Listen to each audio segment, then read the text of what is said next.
Graba- Ah, no, parece que ya estábamos grabando. Sí, ya. Tú lo acabas de poner, lo acabas de poner. Ahora lo acabo de poner. Ya, Sí, sí. perfecto. Voy a decir ok, ya. Entonces, fíjense, este curso lo vamos a dar tres profesores, ¿ya? Que somos Claudio Pierantoni, Rogelio Rovira y yo.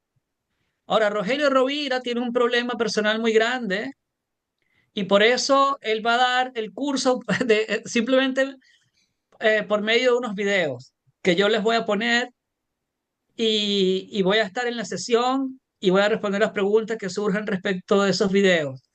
Eh, en realidad es un video largo que yo voy a partir en dos. Y hay un material complementario de lectura que se va a usar mientras vemos los videos, pero yo se lo voy a mandar cuando llegue el momento. Esas dos sesiones con Rogelio están hacia el final del curso. El curso va a tener 12 sesiones. Nosotros pensábamos que la clase era como de 1 hora 40, pero es un poco más por lo visto, ¿no? Como 2 horas, algo así, ¿verdad? Porque son 2 horas y cuarto, pero supongo que habrá algún receso, bien, supongo yo.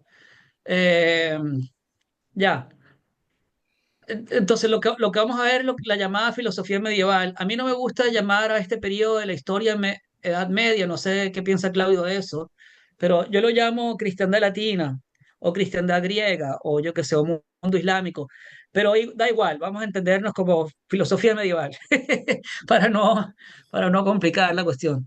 Eh, y bien, Claudio les va a mostrar la recepción del cristianismo y como su influencia en la filosofía de los primeros siglos, pero no quiero invadir el territorio de Claudio. Eso él lo va a tratar lo va a empezar a tratar en la clase de hoy. Y él va a llegar hasta San Agustín. Y luego yo les voy a dar una sola clase sobre todo lo que pasa después de San Agustín. No sé si Claudio va a dar algo después de San Agustín, pero mi idea es hacer como un resumen de lo que pasa desde San Agustín hasta, hasta San Anselmo. No, yo no voy a Que, pasar de San Agustín, no, seguramente ya, no. allá. Entonces, de San Agustín a San Anselmo. Claro, va a ser solamente una visión panorámica, pero va a ser muy interesante, yo creo, y les voy a pasar fuentes muy interesantes. O sea, Gilson va a ser una fuente que creo que Claudio también va a usar. Tiene un libro muy bueno llamado Filosofía de la Edad Media, que es uno de los que inspiró mi vida, tengo que decir, porque Alcuino es una figura que yo siempre admiré y él habla allí sobre Alcuino. Y, y después los libros de Christopher Dawson, les voy a pasar para que tengan una idea de qué ocurrió en esos siglos. Am, bien, en su momento les haré primero como un esquema y después el resumen de lo que ocurre. Que están lejos esos siglos de ser siglos oscuros. El único siglo que es oscuro realmente es el décimo, pero es a causa de una nueva invasión bárbara, una verdadera invasión bárbara, porque la primera llamada invasión bárbara no fue una migración realmente, ¿verdad? Una migración paulatina, además de ordinario. Pero al final del siglo IX sí que hay una invasión triple que hizo colapsar el imperio carolingio, y ahí sí que empieza una edad oscura, porque por la confusión que creó esta invasión, que crearon estas invasiones. Pero después, muy rápidamente, al fin del siglo X, ya hay una recuperación y un crecimiento constante de la civilización cristiano-latina. Después vamos a ver a San Anselmo con una de las sesiones de Rogelio Rovira.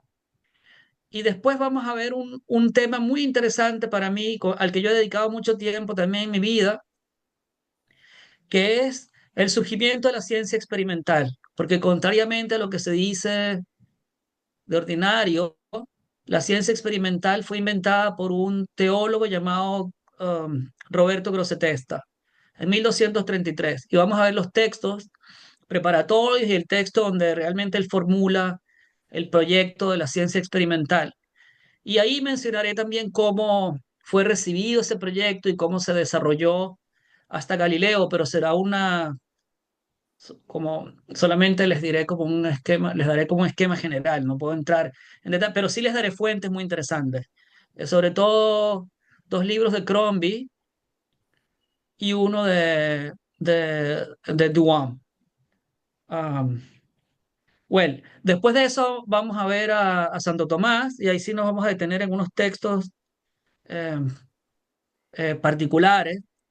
O sea, van a ser sobre todo el comentario al de Ánima, ah, la suma teológica y la suma contra gentiles, ya lo veremos. Y cuando estemos viendo esos temas con Santo Tomás, vamos a, les voy a mandar muchas fuentes también. En cada tema les voy a mandar fuentes.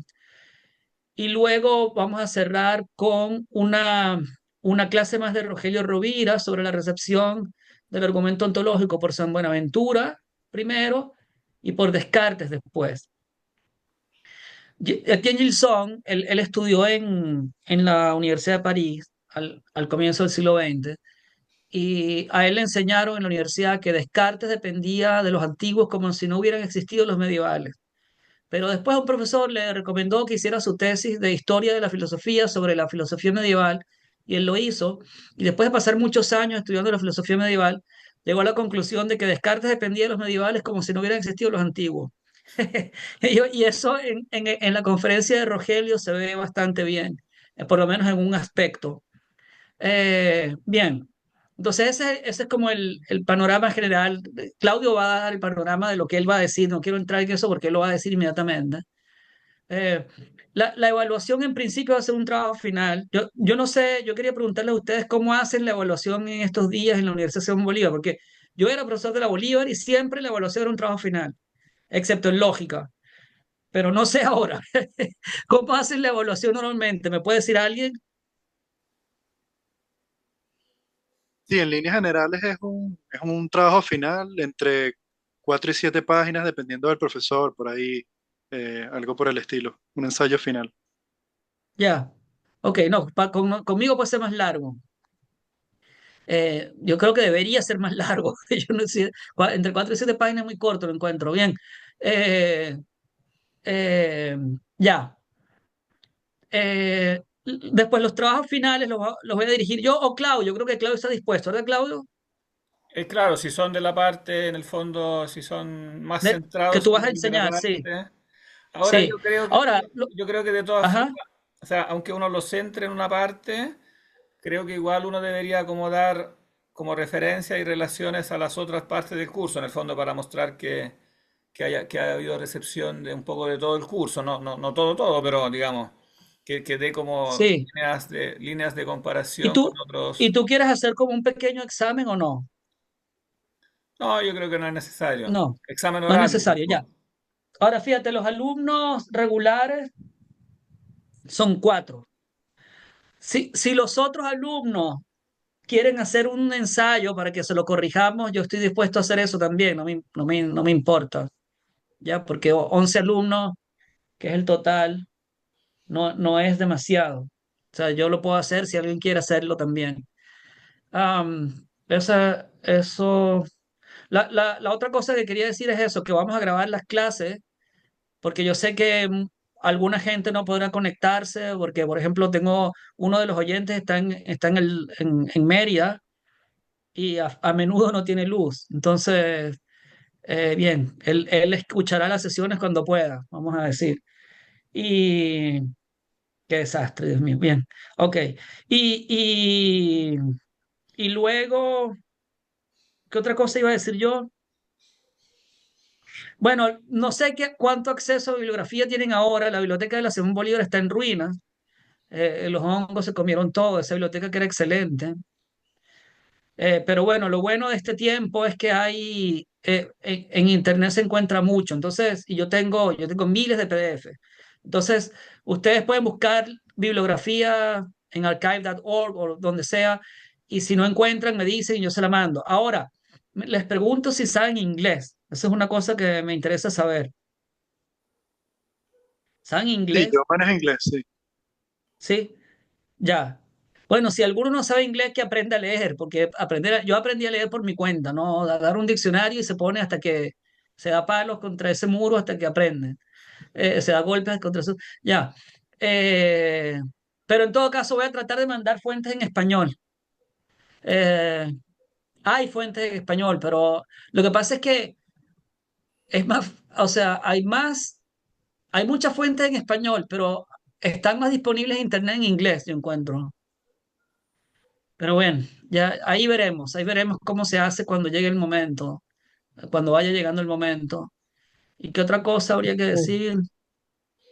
Una Yo creo que eso es consulta, todo. Ajá.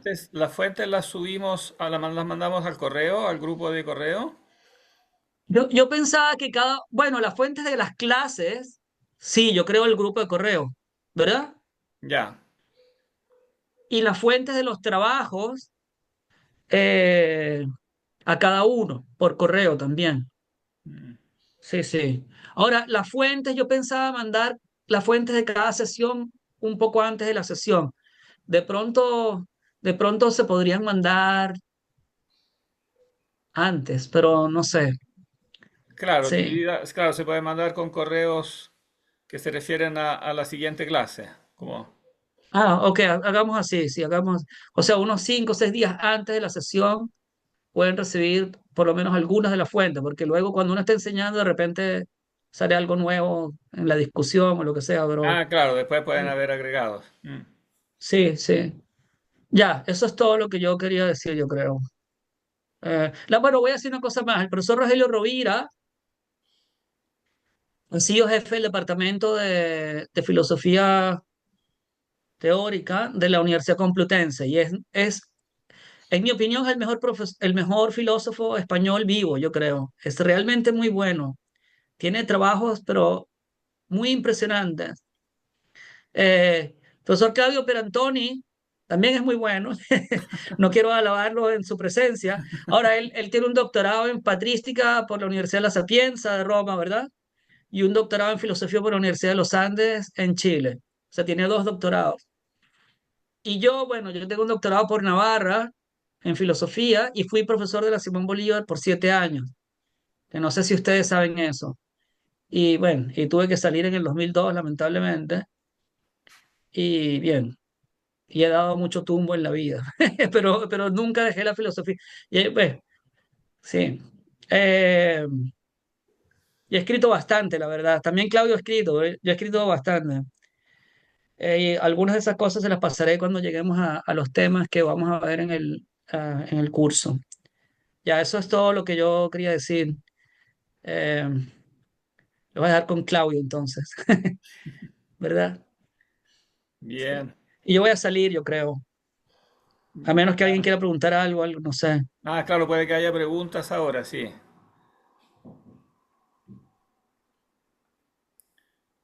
profesores, ¿me ¿No? Ah, escuchan? sí. ¿Sí me escuchan? Sí. Sí. Soy Francisco Javier González Carrión. Estoy terminando, soy de Caracas, vivo en Caracas. Ujú. Estoy terminando la parte del pensum del doctorado en lo que se refiere a, ¿cómo se llama? Profundización.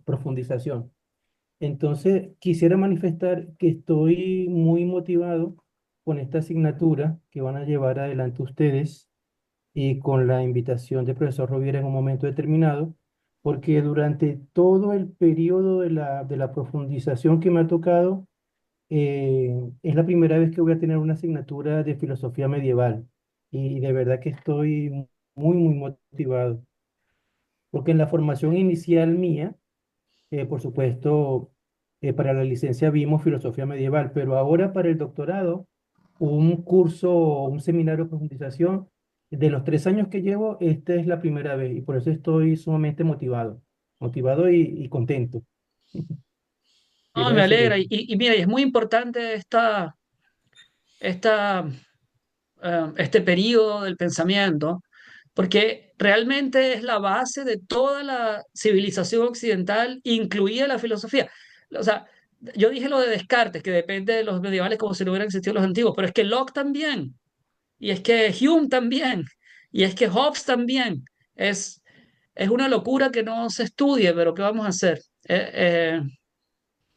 Hacemos lo que podemos, ¿verdad? Sí. Sí, bien.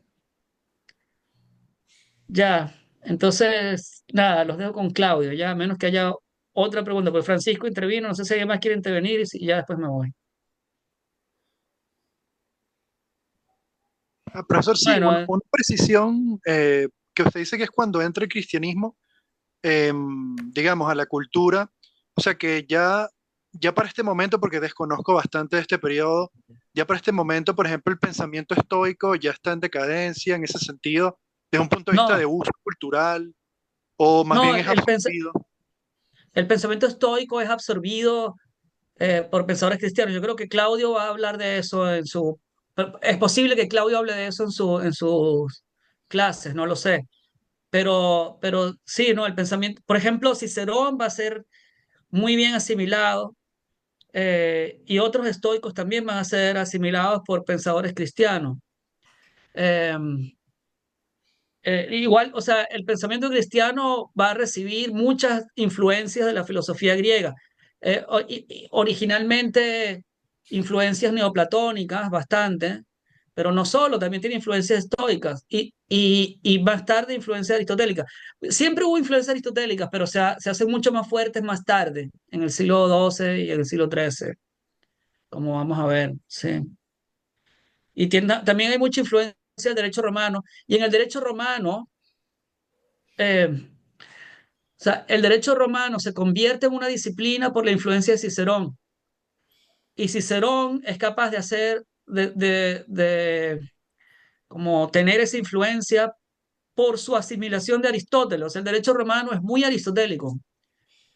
Pero bien, eso ya, no creo que yo hable de eso en mis sesiones, pero hay que tenerlo en mente. Hay muchas influencias en el pensamiento cristiano. Sí, Muchas gracias. sí. Ah. Bueno, nada, entonces Bien, lo voy a dejar con Claudio ahora. bien, muchas Ya. gracias entonces. Gracias, Claudio. Nos vemos, ¿sí? Nos vemos, hasta pronto. Chao y chao, Chao. Andrés. Sí. ¿Cómo me salgo? No sé cómo salirme. Eh, Ah, leave. Ah, ya vi, ya vi. Chao, chao. bien, quizás ahora alguien más puede prender la cámara. Podríamos turnarnos. Parte Luis, Luis Enrique, muy bien. Ah, pero quizás podrían prender la cámara ahora alternadamente, presentándose rápidamente cada uno. Partamos por Luis y después seguimos con como aparecen aquí en pantalla. O yo los voy llamando. Como una presentación rápida, como un minutito para contarme un poco los estudios que hicieron y... perdón. Ah, me llamo Carlos, perdón. Ah, ¿aló, Carlos? I was the one Yo era el que estaba grabando. Tienes que empezar a grabar otra vez. Ah, no, a mí me figura que estoy grabando. Ah, ya. Ah, ok, ok. A mí me salió guardar la grabación en una carpeta, yo qué sé. Ah, entonces No sé. estábamos grabando los dos, quizás cambió la tecnología. Sí, ah, bueno, bueno, ok. Puede ser. A mí me Ok. figura grabando ahora, sí, sí, sí. Ah, ya, está Ya, bien, está bien. No, no, sí, chao. sí. Ah, a lo mejor pueden grabar más de una persona. Bien. Parte Luis Enrique entonces. Buenas tardes a todos. Mi nombre es Luis Enrique Chávez Tosta. Soy ingeniero químico de la Simón Bolívar, pero hace bastantes años. Me gradué en el año 80, carnet 75. Luego estuve estudiando, trabajando durante 27, 28 años en el sector privado. Estoy jubilado y desde el año 2019 me entusiasmé con el posgrado de filosofía de la Universidad Simón Bolívar. Y bueno, ya lo estoy terminando y estoy en el proceso de elaboración de la tesis de grado con el profesor Eric de Búfalo. Y bueno, siempre me ha llamado la atención la filosofía medieval. Lo poco que conozco de filosofía medieval fue bueno, lo que he podido leer por mi cuenta y con la profesora que daba el PPP, ¿sabes? El programa ese de nivelación para los que no tenemos formación filosófica sobre filosofía medieval, donde vimos a a Santo Tomás de Aquino, vimos la Suma Teológica, y vimos a la prueba antológica. En este momento el nombre de la profesora se me olvida, pero Suárez. ¿Ok? Ella ahora está, creo que, dando clases en la central. Y bueno, me interesó muchísimo el tema porque, bueno, sí, yo pienso que la Edad Media no es ninguna media, ninguna época oscura, sino que al contrario, ¿no? Este, se gestó todo lo que hoy en día entendemos como filosofía. Bueno, muchas gracias. Eso es todo. Bien, muchas gracias. Em, Francisco Javier. Oh, Sí, aquí estoy. Mucho gusto, profesor, mucho gusto. Francisco Javier. Tengo licenciatura en educación, mención filosofía, por la Universidad Católica Andrés Bello de Caracas. Y tengo también se llama bacalaureato en filosofía por la Universidad Pontificia Salesiana de Roma. ah, Y de Roma, sí. Y luego tengo también el doctorado, recientemente, doctorado en teología, especialidad de teología bíblica. Eso ah, fue en Madrid, en la Universidad de Comillas. ya, Y perfecto. soy docente en la Facultad de Teología de la Universidad Católica Andrés Bello de Caracas en Sagrada Escritura. Y estoy haciendo ahora, desde hace 3 años hacia atrás, una deuda que personalmente pienso que tengo pendiente para conmigo mismo y también siempre para los demás, porque nunca aprendemos para nosotros mismos, sino para seguir entre todos construyendo un mundo nuevo y un mundo mejor. Con la filosofía. Me motivó muchísimo los estudios de filosofía que hice en los inicios de mis estudios. Eh, esa esa licenciatura, la filosofía latinoamericana, me fascinó. Esa fue mi tesina en la licenciatura, pero la oportunidad para el doctorado en filosofía.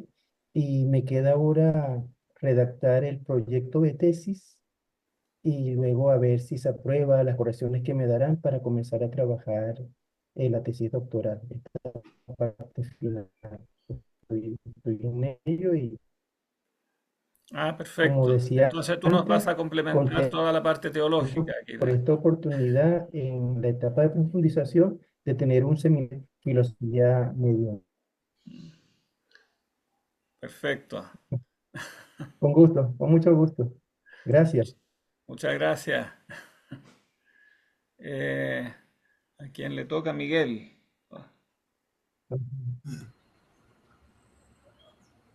Eh, sí, sí, me escuchan. Sí, Sí. Bueno, saludo de nuevo. Yo soy economista de formación, egresado de la Universidad Central de Venezuela.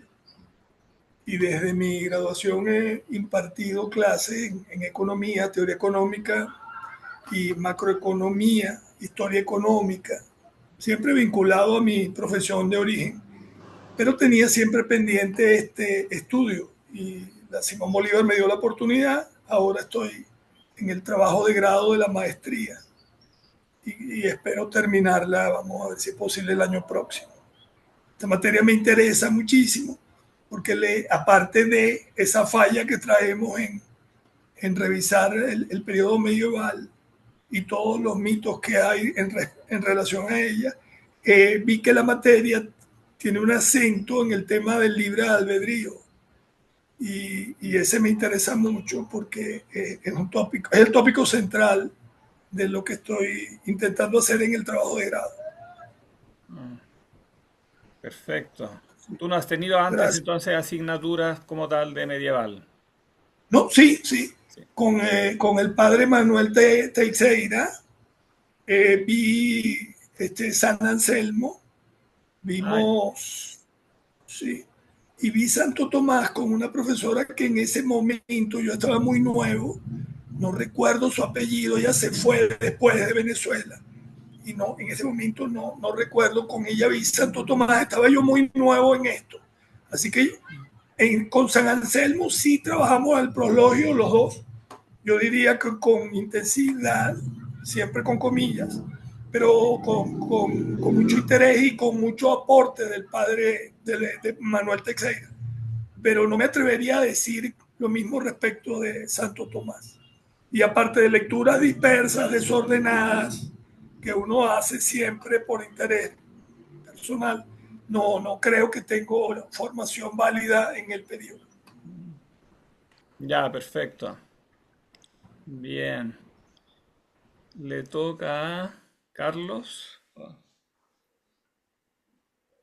Profesor, sí, me disculpo porque en esta computadora no tengo cámara, Ah, ya. pero yo soy licenciado de Filosofía en la Universidad Central, estudiando la maestría en la Universidad Simón Bolívar, pues, y me llamó la atención porque en líneas generales yo siempre trato de tomar cursos de los cuales no he visto nada en la carrera. Digamos, en líneas generales en la carrera es eh, bastante abierta aquí, tienes muchos, básicamente todos los cursos son electivos. Ajá. Entonces yo de alguna manera me especialicé, fue en filosofía, en el racionalismo moderno, en líneas generales. Este, y tuve un curso sobre el amor y la gracia, o sea, la diferencia entre el amor y la gracia en los medievales. Entonces fue un paseo de San Anselmo, Santo Tomás, con ese tema en particular. También vi otro curso sobre las pruebas de Dios, también pasando por las diferentes pruebas de Dios. Este profesor le gustaba bastante Bernardo, Ah, ya. eh, Mm. que él decía que también debería ser San Bernardo, pero bueno, que no lo es. Este, y, Pero ¿no te refieres a no, San Bernardo, sí. no te refieres a San Bernardo de Clairvaux? No, creo que el Bernardo, que nunca lo santificaron, pero que habló bastante, hizo bastante contribución en la filosofía. Ah, Bernardo de Chartres. Creo que sí. Ah, ya. Ajá. Y también vimos un obligatorio, Historia 2 en las centrales, son los medievales, básicamente. O sea, es un salto completo, digamos, Historia 1 termina en Aristóteles y aquí se salta completo y empieza con San Anselmo, Claro, hasta Santo hay Tomás. un gran salto, exacto. Sí, hay un salto importante, ¿no? Que ese hueco es aún más oscuro que la Edad Media, pero siempre me ha llamado la atención porque creo que también en la Edad Media está la influencia de las interpretaciones, vamos a llamarlo islámicas, ¿no? De la filosofía occidental, que también permean un poco con Averroes, y otros autores de ese estilo que me parecen interesantes, pero bueno, digamos, en la escuela no había nadie que se especializara en eso, pues. Entonces, aprovechando un curso con especialistas en un tema que no sé, excelente en ese sentido. Ya, perfecto, muchas gracias. ¿A quién le toca? Marco,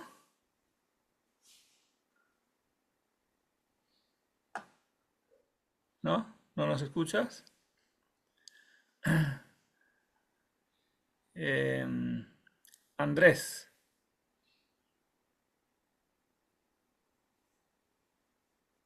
¿no? No escucha tampoco. Isaac, Hola, ¿me escuchan? sí. Ah, vale, perfecto. Disculpe, es que tengo como problemitas con el Zoom ahorita, pero bueno, si me escuchan bien, Sí, te escucha bien. ¿No tienes cámara? sí tengo, pero no sé cómo activarla aquí porque estoy tratando con el teléfono y tampoco me dejaba con el micrófono. Ah, Pero ya. bueno, Bueno, no sí, importa. ok. Bueno, mucho gusto. Mi nombre es Isa Castillo. Yo soy licenciado en filosofía en la Universidad Católica Santa Rosa. Y bueno, actualmente estoy haciendo la maestría en filosofía aquí en la Simón Bolívar. Em, Ahorita, digamos que estoy tendiendo un poquito más hacia la parte de la filosofía moderna, que realmente no, durante la licenciatura no había profundizado tanto. Mi licenciatura se basó más que todo en filosofía antigua, específicamente en Aristóteles y Porfirio. Em, y bueno, ahorita es el interés que tengo, sobre todo en esta filosofía medieval, es que bueno, cuando vi en la licenciatura, en este seminario de filosofía medieval, cuando vi en la licenciatura, ¿no? La historia de la filosofía medieval, porque se divide en 5 historias. em, me encantó mucho, me gustó muchísimo, ¿no? La parte de la patrística y sobre todo un filósofo en especial que es Orígenes, ¿no? Que para mí es súper interesante Orígenes, ¿no? Entonces, bueno, no sé si lo vamos a tocar en algún momento, pero también me gustaría sobre todo reforzar esos conocimientos, ¿no? Sobre todo en los medievales, ya que incluso cuando uno busca en algunos libros de filosofía, son casi 3 páginas o 4 páginas, ¿no? Y saltando una vez a los modernos. Entonces, bueno, digamos que parte de esas son mis motivaciones y del hecho por qué estoy aquí. Perfecto, muchas gracias. Bien, Constanza.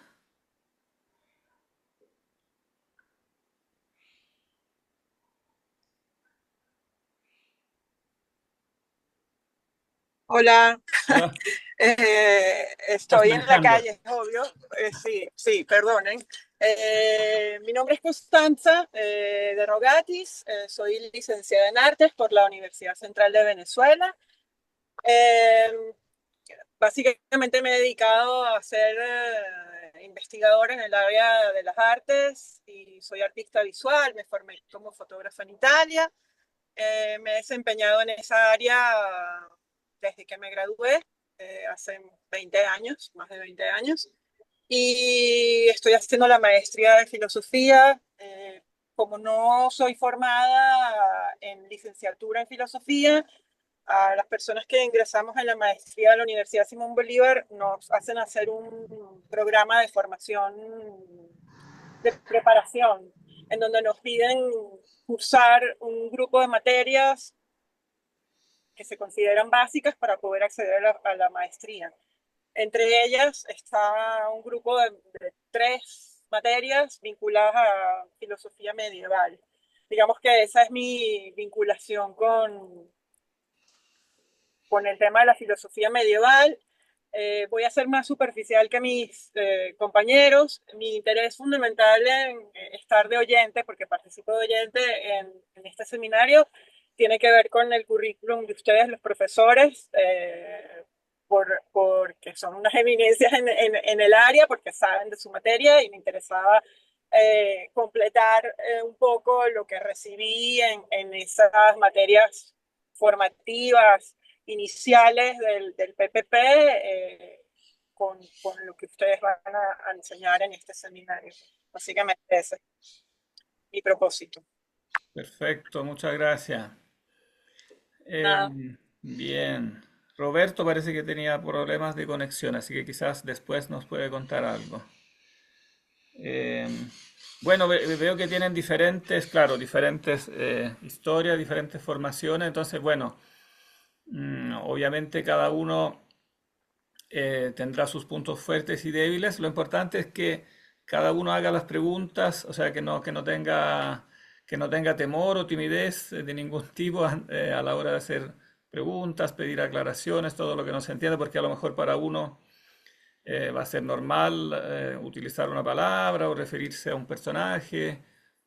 Para uno va a ser obvio, pero para otro no va a ser obvio. Entonces es bueno que nada se tome por obvio y se pregunte, que el que no lo sabe es bueno que pregunten. Y por otro lado, que intervengan a comentar. Digamos, todo esto se va a basar, yo no voy a hacer una charla, o sea, no voy a hacer como una exposición continuativa, sino que el método, básicamente, al menos de mi parte, creo que también va a ser un poco la del profesor Casanova, pero en mi parte, seguramente vamos a hacer básicamente lectura de textos. Entonces vamos a leer el texto, o sea, yo voy a hacer como pequeñas introducciones y después partiremos con la lectura de los textos. Y les voy a pedir ayuda para la lectura misma de los textos, para que alguien lo lea en voz alta y que también quede grabado. Y después vamos a leer como un pedacito y vamos a ir comentando, en lo posible vamos a leer los textos en forma continuativa, o sea, no van a ser pequeños fragmentos, sino que van a ser más bien fragmentos amplios, por ejemplo, diferentes, al menos como 3, 4 páginas seguidas. O de San Agustín, por ejemplo, casi un libro de las confesiones o algo así. O sea, vamos a tratar de hacer como lectura continua de los textos, en la medida de lo posible, porque obviamente el tiempo no es mucho, pero algunas cosas hay que resumirlas, pero en la medida de lo posible vamos a leer el texto tal como está. Y claro, los textos antiguos no son fáciles, entonces por eso es importante que yo trato de explicar y que cada uno pueda dar su aporte y preguntar todo lo que no quede claro. Bien, para partir, quizá ¿quién quiere partir con la cámara para turnarse porque como la línea no soporta muchas imágenes, pero quizás al menos una sí. ¿Quién se ofrece voluntario para aparecer?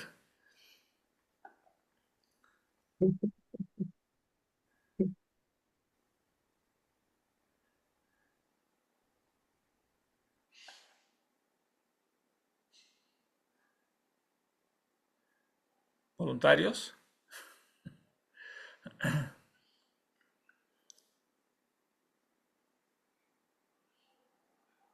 Luis Enrique, ahí, perfecto. Bien. Voy entonces a partir con una pequeña introducción como expositiva y después vamos a compartir un texto. O sea, voy a poner un texto en pantalla y ahí lo vamos a empezar a leer. Bueno, como decía el profesor Carlos, el título Filosofía Medieval no es muy claro, es un poco ambiguo. Bueno, a él no le gusta medieval porque da la impresión de algo simplemente que está en el medio, es una caracterización como negativa, ¿no? Es como entre la edad antigua y la moderna, como que algo en el medio, no se sabe qué nombre darle, se le llama medieval, ¿no? Es una caracterización meramente así como utilitaria, un poco despreciativa también, ¿no?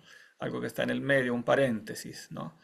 Em, pero aparte esta consideración, medieval en filosofía es una palabra que no funciona, como caracterización de historia de la filosofía no funciona mucho, porque no coincide con lo que es el cambio político con el que se suele hacer empezar la llamada Edad Media. Porque en el ámbito político, evidentemente, hay un evento que es como la caída del Imperio Romano de Occidente, que tradicionalmente se hace coincidir con la deposición del último emperador de Occidente, Rómulo Augusto, del año 476, que efectivamente políticamente, digamos, es un momento de cambio, aun cuando, claro, no es que pasara puntualmente algo tan trascendental ese día que depusieron a Rómulo Augusto, porque evidentemente fue un proceso largo, pero seguramente el proceso de disolución del Imperio Romano de Occidente marca políticamente el fin de una época. Pero filosóficamente en realidad no marca básicamente nada, ¿no? Filosóficamente no cambió nada en el siglo V perdón, después de Cristo, ¿no? Entonces no es un punto que tenga mucho significado en cuanto a la historia de la filosofía. En realidad el momento de corte, o sea, digamos, realmente de que pasa algo nuevo en el ámbito de la historia de la filosofía, se da cuando la filosofía griega, que básicamente coincide con lo que llamamos filosofía antigua, ¿no? Es básicamente filosofía griega, en un momento dado se encuentra con el mundo judío. Ese en definitiva es como el evento nuevo que hace que nuevos elementos como de reflexión entren en la filosofía griega. Y eso pasa ya antes del cristianismo, ¿no? Entonces es un momento de cambio que ya se da antes del cristianismo, porque los griegos, ¿no?, entran en contacto con el mundo judío ya en el siglo III antes de Cristo, ¿no? Entonces, porque con la conquista de Alejandro, Alejandro Magno conquista el imperio persa y en el imperio persa estaban todas las diferentes, el imperio persa había englobado todos los antiguos imperios del Oriente, ¿no? Los persas habían derrotado a los babilonios, ¿no? Después derrotaron a los egipcios, ¿no? Bueno, y entre medio estaban también los judíos, ¿no? El pequeño estado de Israel, el pequeño pueblo judío también, entró a ser parte del imperio, del gran imperio persa. Y cuando llegó Alejandro, cuando llegaron los griegos, entró a ser parte del imperio griego, ¿no? Bueno, el imperio de Alejandro, como ustedes saben, no duró mucho unido porque Alejandro murió muy joven, ¿no? Alejandro murió prácticamente en cuanto terminó la conquista, que duró un poco más de 3 años. En el año 323 murió en Babilonia e inmediatamente el imperio se disolvió, o sea, se dividió, básicamente, porque su heredero, su hijo, que había tenido con una princesa persa, era demasiado pequeño, no podía asumir el cargo y entonces prácticamente sus generales, ¿no? Se dividieron el gran imperio y se crearon los nuevos grandes reinos como helenísticos que dominaron como el Oriente durante los 3 siglos siguientes, hasta la llegada después de los romanos. Bueno, el pueblo de Israel en particular quedó como en el momento como siempre había estado entre medio, entre la potencia, digamos, egipcia y la potencia sirio-mesopotámica, digamos, el reino de Egipto que pasó a Ptolomeo y el reino de Siria que pasó a Seleuco, se disputaron después durante mucho tiempo toda la zona de la Palestina. Primero fue durante mucho tiempo parte de los Ptolomeos y después pasó a los sirios, al rey de Siria. Los reinos eran más, fueron 4 grandes reinos helenísticos, pero los 2 más grandes, digamos las 2 superpotencias, podríamos decir, eran esas 2, Egipto y Siria, o la Siria-Mesopotamia. Después se redujo más, se fue reduciendo, pero inicialmente era todo el reino digamos, que tenía su centro en Antioquía de Siria, ¿no? Y bueno, en Palestina entonces los judíos entraron en contacto con los griegos y la cultura griega entonces entró masivamente en contacto y produjo evidentemente también fuertes tensiones, ¿no? Digamos, sobre todo en un momento dado hacia la mitad del siglo II antes de Cristo, bajo el rey Antíoco IV Epífanes. El gobierno griego, el rey Antíoco, intentó como masivamente imponer incluso la cultura griega, incluso vulnerando, o sea, no respetando las costumbres digamos, de la ley de Moisés, que respetaban los judíos, y por lo tanto se produjo una reacción, ¿no? De parte de los judíos, se produjo una especie de guerra de independencia que lideraron los famosos macabeos, ¿no? Y fue una gran independencia que finalmente logró su objetivo, o sea, ellos lograron una sustancial autonomía frente al reino sirio. Pero, digamos, ahora no nos interesa entrar en todas las vicisitudes políticas, pero dentro de esta lucha, en el fondo, el punto esencial digamos, desde el punto de vista filosófico, cultural, fue que estas 2 culturas empezaron a dialogar, aún en el conflicto empezaron a dialogar. Y bueno, aún más dialogaron en la diáspora, o sea, en la diáspora judía, en la dispersión de los judíos fuera de Israel. O sea, muchos judíos que a lo largo de los siglos habían tenido que emigrar de Israel y habían hecho comunidades fuertes, digamos, en las otras grandes metrópolis del mundo helénico, por ejemplo, sobre todo Alejandría en Egipto, tenían comunidades judías muy fuertes. En Alejandría, sobre todo, había seguramente más de 100.000 judíos, o sea, representaban un porcentaje importante de la población. Y representaban también, digamos, la parte más culta también de la población. Digamos, el judaísmo, digamos, los judíos eran una parte importante económicamente, y económicamente también significaba una élite, digamos, de carácter cultural, ¿no? Bueno, tanto así que en Alejandría se sintió en un momento dado la necesidad de traducir finalmente la Biblia a un idioma que no era el hebreo, ¿no? Y se tradujo la Biblia al griego, según la tradición en el siglo III antes de Cristo. Probablemente la traducción duró mucho tiempo. Es el famoso texto que va bajo el nombre de Septuaginta, 70 en latín, o sea, 70 traductores o 70 sabios habrían dado origen a este texto. Bueno, según la tradición, probablemente legendaria, no, fueron 70 que actuaron por separado, cada uno por su cuenta, y después se encontró que los textos coincidían, ¿no? Bueno, más probablemente fue en cambio un trabajo que fue, digamos, se fue repartiendo, se fue dividiendo hasta que se llegó a traducir completamente, digamos, el Antiguo Testamento hebreo al griego para entonces una población judía en Alejandría que ya no hablaba hebreo. Entonces necesitaba una traducción cuando se explicaba, digamos, la Biblia en la sinagoga, ¿no? Los judíos que necesitaban escuchar la Biblia ya no la entendían en hebreo, necesitaban que se leyera en griego y que se explicara en griego, que se hiciera en el fondo la homilía, la explicación en griego. Y para poder explicar en griego, entonces era necesario también traducir al griego ciertas categorías filosóficas. Entonces empezaron a dialogar, ¿no?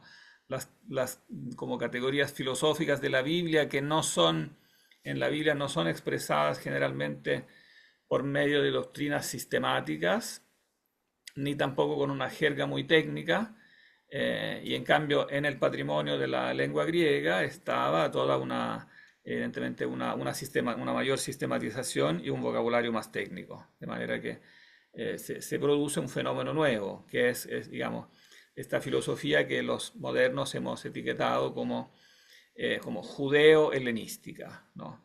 Que en el fondo responde a esta exigencia, claro, bueno, por un lado de hacer accesible la Biblia a los propios judíos que ya no hablaban hebreo, pero por el otro lado también mostrar al propio mundo helénico, o sea, al propio mundo pagano, que muchas veces también se interesaba por el judaísmo, se interesaba por este mensaje de este Dios que era diferente, digamos, a los dioses de la tradición helénica, mostrarles de qué se trataba, explicárselo, ¿no?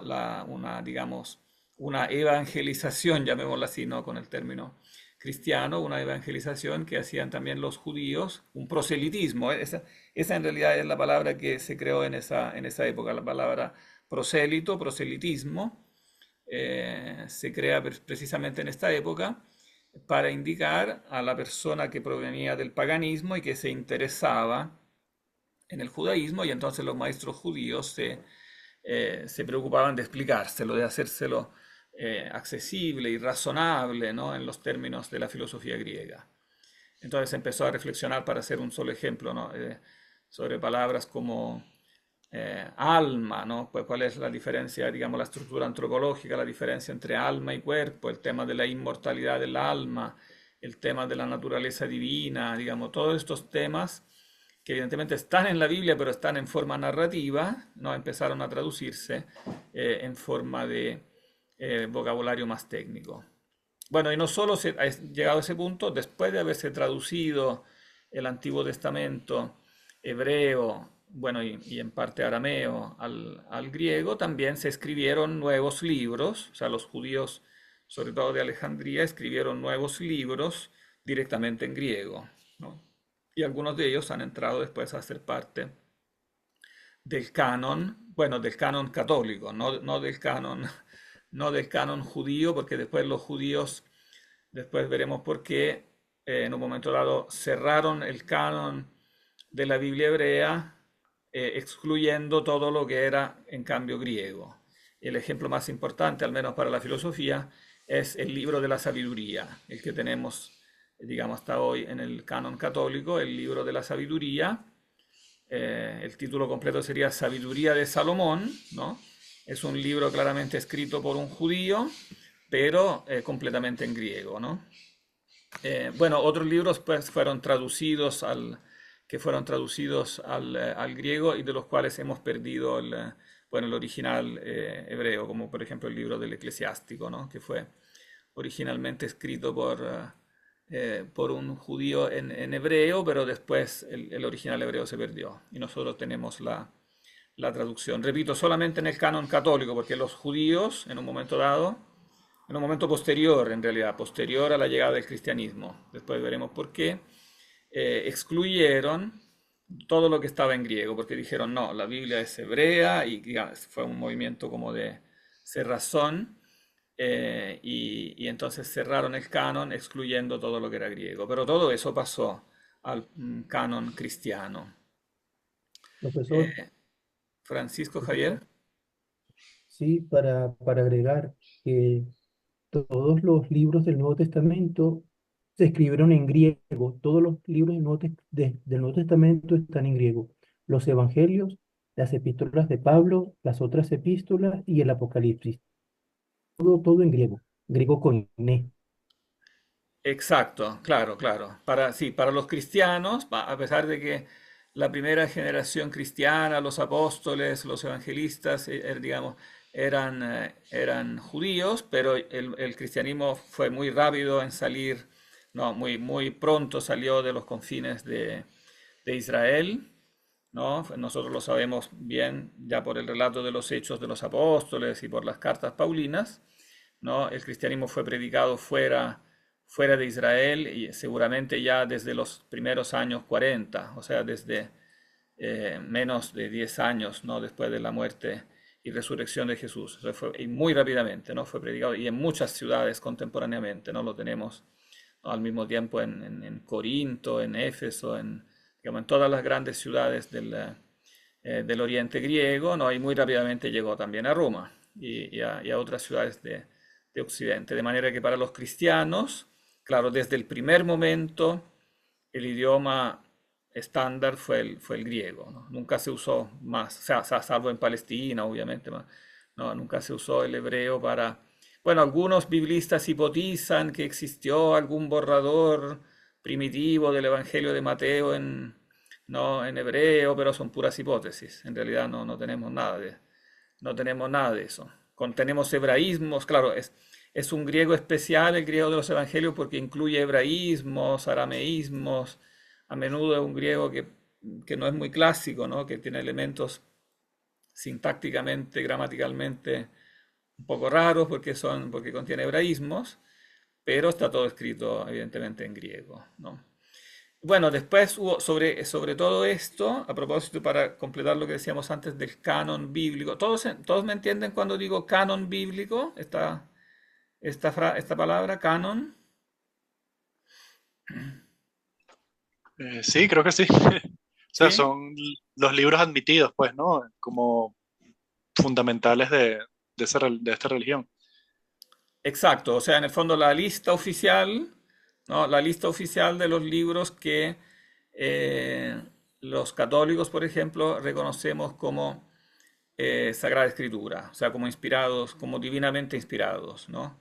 Y obviamente el canon católico, ¿no? Es diferente, por ejemplo, al canon judío, ¿no? Pero esta misma idea del canon fue propiciada precisamente por la controversia entre el naciente cristianismo y el judaísmo, porque en el fondo en ese mismo momento se creó precisamente la lucha, la pelea en torno a la misma Biblia, y entonces los judíos, la autoridad religiosa judía, en los años 80 del primer siglo, después de la destrucción del Templo de Jerusalén, eh, publicó un canon que decía cuáles eran los libros de la Sagrada Escritura hebrea y nosotros sabemos que poco después también los católicos, la Iglesia Católica hizo lo mismo. Nosotros tenemos, bueno, el primer canon que ha llegado hasta nosotros se data al año 170 y es el llamado canon muratoriano que se encuentra en un palincesto de la Biblioteca Ambrosiana en Milán y que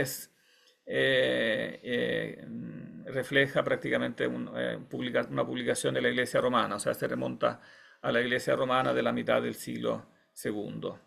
Hubo, bueno, pequeñas oscilaciones después en la lista de los libros, pero no vamos a entrar ahora en este tema en detalle, ¿no? Lo que nos interesa mostrar ahora es que bueno, ya antes de la llegada del cristianismo, en el fondo había habido como una helenización del judaísmo. Ese era como el punto que yo quería marcar. Eso lo digo, puede parecer obvio, pero no es obvio, porque en la época moderna ha sido muy disputado a raíz también de la controversia entre católicos y protestantes.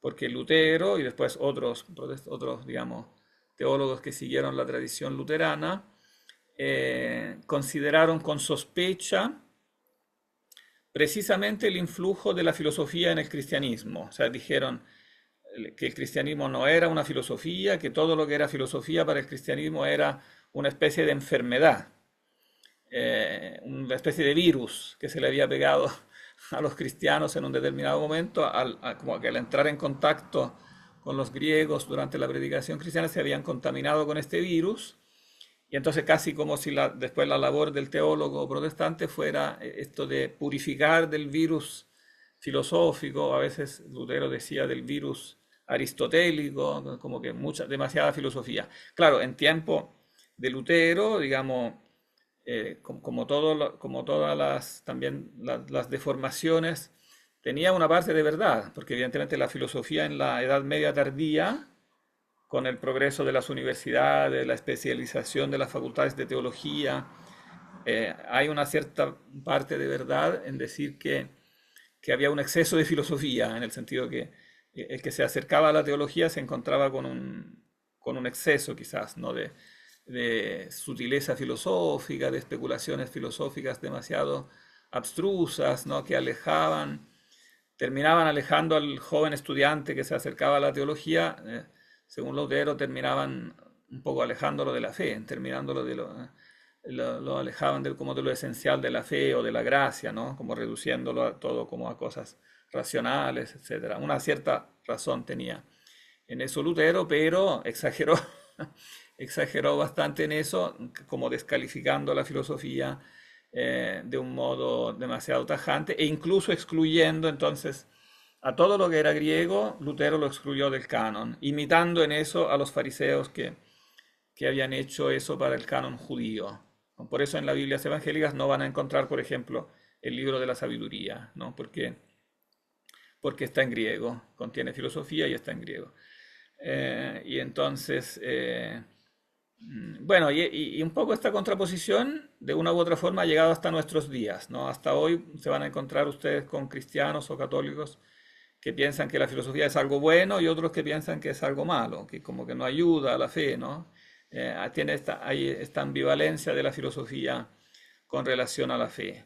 Desde el comienzo seguramente existió este elemento filosófico, repito, porque el cristianismo lo heredaba ya del judaísmo helenístico, en definitiva, ¿no? Y entonces no es algo si es que hay que hablar de contaminación, esta contaminación no llegó con la predicación cristiana, sino que es anterior, ¿no?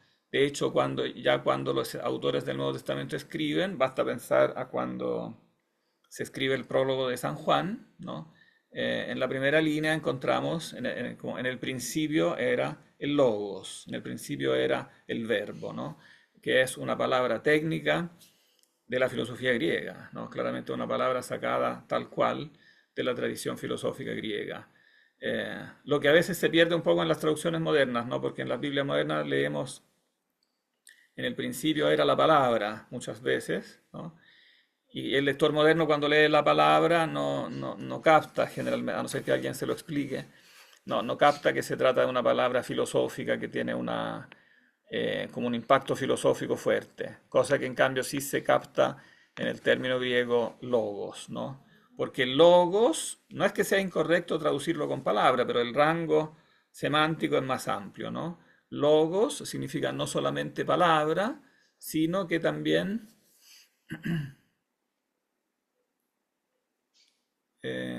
nos podría ayudar Carlos.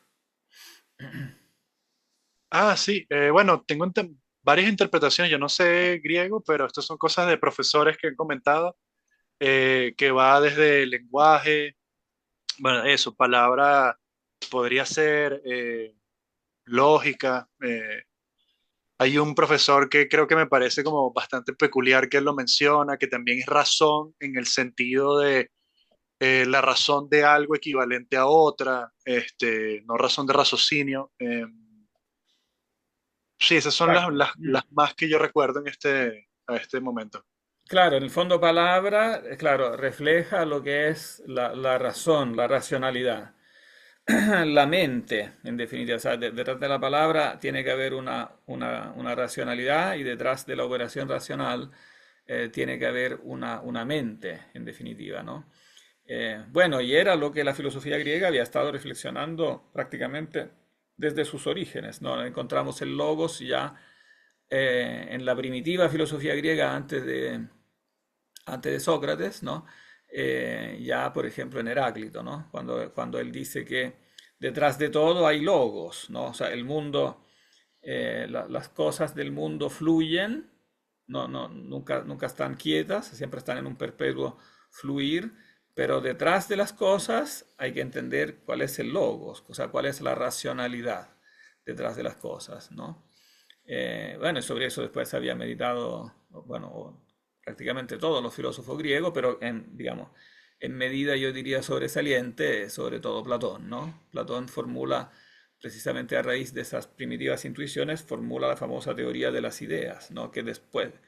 Perdón, que detrás de las cosas que cambian, ¿no? Para que las cosas sean como racionalmente comprensibles, tienen que haber detrás de las cosas planes, ideas, ¿no? Detrás de las cosas hay un plan racional, ¿no?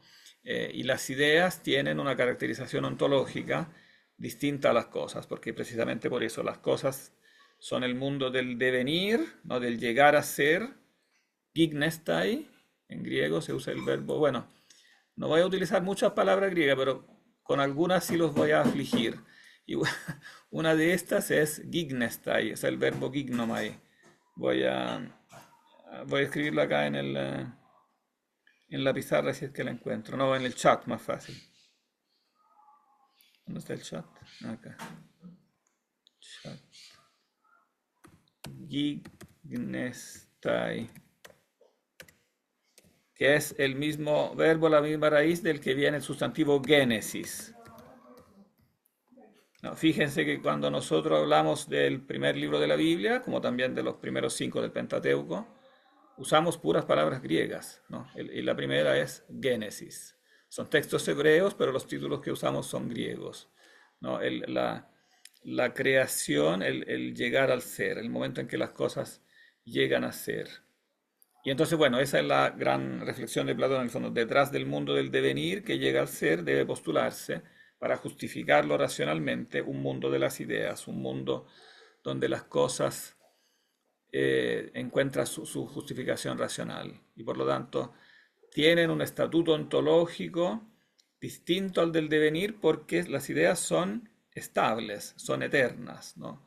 Y si son eternas, entonces evidentemente reenvían al mundo de la divinidad, o sea, son divinas, las ideas son divinas, entonces tiene que haber alguien que las piensa, y alguien que piensa las ideas que son eternas, solamente puede ser el ser eterno, ¿no? El Dios eterno, solamente puede ser Dios, ¿no? Por eso Platón justifica y funda como racionalmente el monoteísmo, la teología racional monoteísta.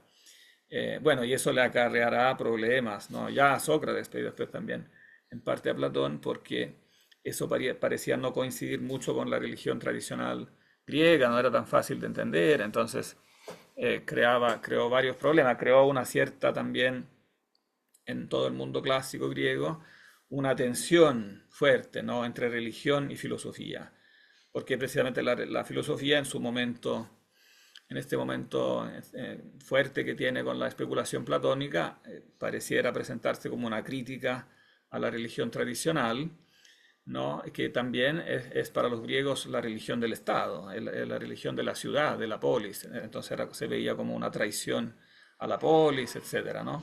No es casualidad que también al propio Sócrates lo condenaron también por eso, ¿no? Eso era una de las acusaciones fuertes contra Sócrates, la de ateísmo, ¿no? La de no reconocer los dioses de la ciudad. Y bueno, por eso también en los diálogos después Platón sí habla mucho de Dios y explica por qué no hay que pensar que Sócrates era ateo y él muestra claramente que no hay que ser ateos, etcétera. Habla mucho de Dios precisamente para mostrar que él no es ateo, sino que pretende refundar la teología de un modo racional, ¿no? Y entonces hace una crítica teológica muy fuerte.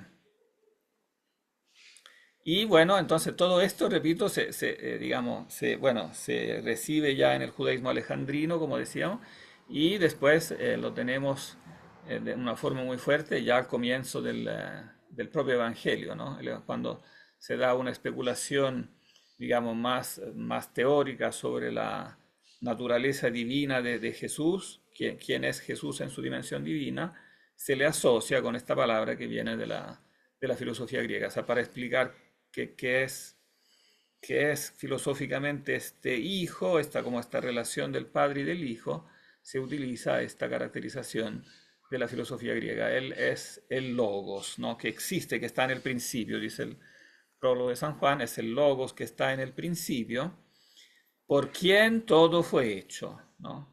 Por medio de él todo fue hecho. O sea, las cosas están hechas por medio del pensamiento divino. Tienen que ser primero pensadas en la sabiduría divina.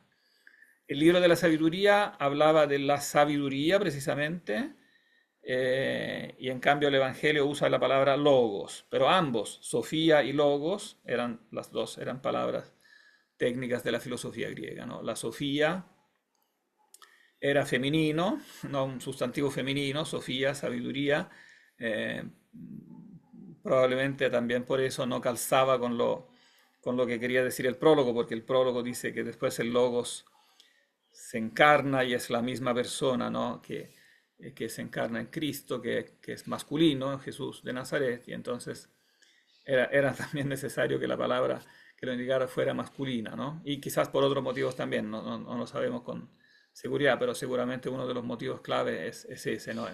Por eso que también cuando lo traducen al español con persona, que es femenino, con palabra, en el principio era la palabra, después no funciona el texto literariamente, porque después cuando se encarna en Jesús y Jesús es varón, entonces se crea un problema literario ahí, ¿no? Que no es muy claro el texto para el lector que lo lee en español. Por eso en ese caso yo creo que también en español es preferible mantener la antigua versión latina que decía en el principio era el verbo, ¿no? El verbo que también es masculino, ¿no? Profesor, ¿Sí? profesor, ¿Sí? con respecto a esto al prólogo de Juan, yo creo que para la cercanía con el auditorio hispanoparlante, pero también el italiano, el portugués, el francés, en lugar del logos, el verbo se hizo carne, verbo como palabra, verbum domini, la Exacto. palabra Mm. de Dios se encarnó.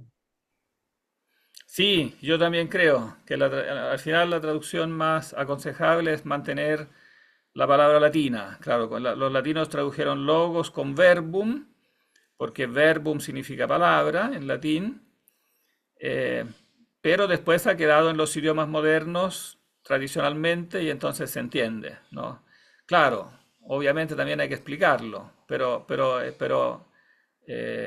ya tiene suficiente tradición como para poder ser utilizado, yo creo, en una traducción. Entonces yo también creo que hay que traducirlo como se traducía antes, como verbo, como se hizo en las primeras traducciones a los idiomas neolatinos, digamos, desde el siglo XIX y digamos, quizá a los años 60. Después se empezó a traducir con palabra.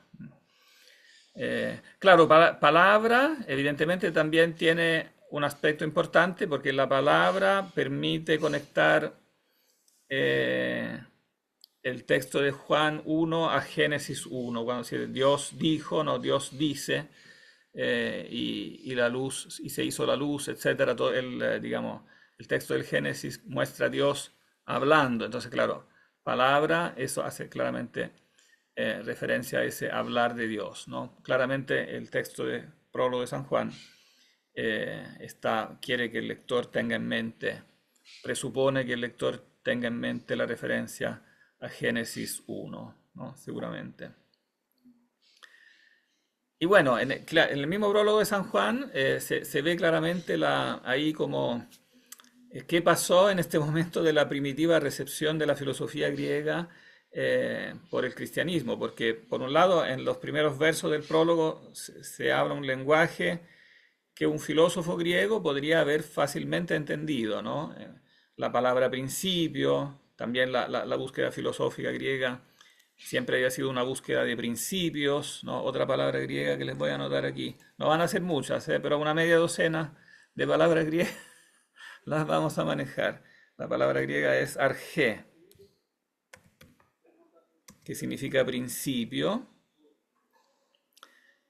pero que en griego, como los griegos la habían utilizado filosóficamente, significaba evidentemente no solo principio en un sentido cronológico, ¿no? Sino que principio en un sentido ontológico, ¿no? ¿Cuál es el principio de la realidad en sentido ontológico? Ya también aquí, ya los filósofos presocráticos se habían esforzado por aclarar, por ejemplo, algunos habían dicho que el fuego, ¿no? Heráclito dice que el fuego es principio, otros dicen que Tales había dicho que era el agua, ¿no? Otras cosas, el odio, la discordia, ¿no? Finalmente Platón dirá, no, en realidad lo que es principio es la racionalidad, el logos, ¿no? En el principio, entonces un filósofo, un lector griego con formación filosófica podía entender los primeros versos del Evangelio sin gran dificultad. Pero después, evidentemente, llega el punto del choque, de la dificultad, porque después, en el prólogo de San Juan, ¿no? Se introduce Juan el Bautista, que viene a, digamos, a ser testimonio de la luz, ¿no? La luz viene al mundo y él es testimonio de la luz, y de pronto viene como el choque, ¿no? El logos se hizo carne, ¿no? Se dice en el verso 14, y habitó entre nosotros, ¿no? Y puso su tienda entre nosotros, esquenos en enemín. Entonces, que el logos se haga carne, claro, esto para digamos, el lector helénico, evidentemente es un choque cognitivo, digamos, le produce una dificultad muy grande, porque evidentemente la filosofía platónica había insistido mucho en que la verdadera realidad son las ideas, ¿no? El mundo divino, el alma humana es inmortal, es diferente al cuerpo, está hecha para ascender a lo divino, para dejar atrás lo corpóreo, para olvidar lo corpóreo. Y entonces venir a decir que el logo se encarna, que el logo se hace carne, ¿no? Sarx, resultaba muy chocante, ¿no? De hecho, los platónicos, digamos, de academia, los filósofos profesionales de la academia nunca pudieron perdonar eso a los cristianos, ¿no? Siempre quedó una piedra del escándalo, un escándalo, ¿no? Como para el pensamiento griego. Y en cierta forma, del lado cristiano, fue un poco precisamente la dificultad de dar razón de eso. ¿Cómo damos razón de que el Logos se encarna? ¿Qué significa eso? ¿Qué implica? ¿Cómo hay que interpretarlo y cómo no hay que interpretarlo? ¿Qué errores hay que excluir? ¿No? Todo eso podríamos decir que le da origen a la filosofía cristiana, ¿no? Que entonces es algo nuevo, ¿no? Digamos, ya mencioné que hubo un cambio importante cuando la filosofía griega entró en contacto con el mundo judío, pero seguramente después, digamos, el nacimiento de la filosofía cristiana se da precisamente por esta necesidad de reflexionar sobre la encarnación, ¿no? Podríamos decir que esos son los dos polos, digamos, la creación, que ya estaba evidentemente en el Génesis, en el Antiguo Testamento, y por lo tanto el problema de la creación se dio fuertemente en la filosofía judeo-helenística, y después el otro polo todavía más difícil digamos, de entender y de explicar con categorías filosóficas fue evidentemente el tema de la encarnación, ¿no? Creación y encarnación. Bueno, y las dos cosas, evidentemente, los cristianos rápidamente entendieron que estaban indisolublemente relacionadas.